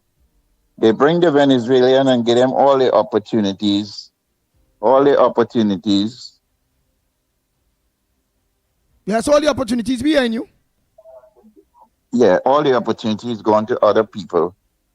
A country that have oil, if they sell their oil in Venezuela for $5 a barrel, they will become a billionaire. But they're not doing the right thing. They figure out the better thing to do is to sell coffee. Sell coffee where the boat was bringing coffee and they blow the boat up with coffee. That is where they sell coffee. But everything going to be all right if the UNC take over. If UNC take over the scene. No, they don't win. UNC don't win. We government change. Yeah. But what I'm saying is, leave UNC to do what they have to do, right? Because we seen a better way with the UNC. Yeah, that's true. Right? Because everything going to be all right, but the time is taking a little too short. Nice. After 9 years, 4 months come like 9 years to some people. Yeah, that is true, especially so they got to take a little more time and thinking what they're talking or what they're saying. Nice, but before you go, your man, I seen you calling from United States, and you are saying, obviously you live in there, but yet still you're saying that Trinidad and Tobago is a better place to live than United States and all. So why you are there and not back in Trinidad here, if Trinidad and Tobago is the better place to live? Yeah, Trinidad is a better place to live, but due to the crime scene and nobody taking part in it, in the early days, it comes to a situation now that people need help, Understood. Well, all right. Thank you very much, caller. I gotta go. Oh, boy. I really do. Trinidad and Tobago, until tomorrow morning, please, God. Same time, same place. On behalf of the Ground Report team, Lennox Smith, Michael Kerr, we are out of here.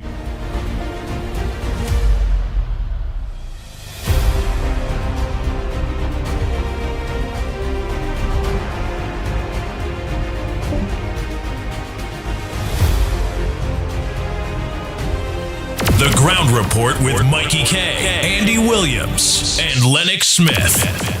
Bang, bang, bang, bang, bang, bang, bang, bang.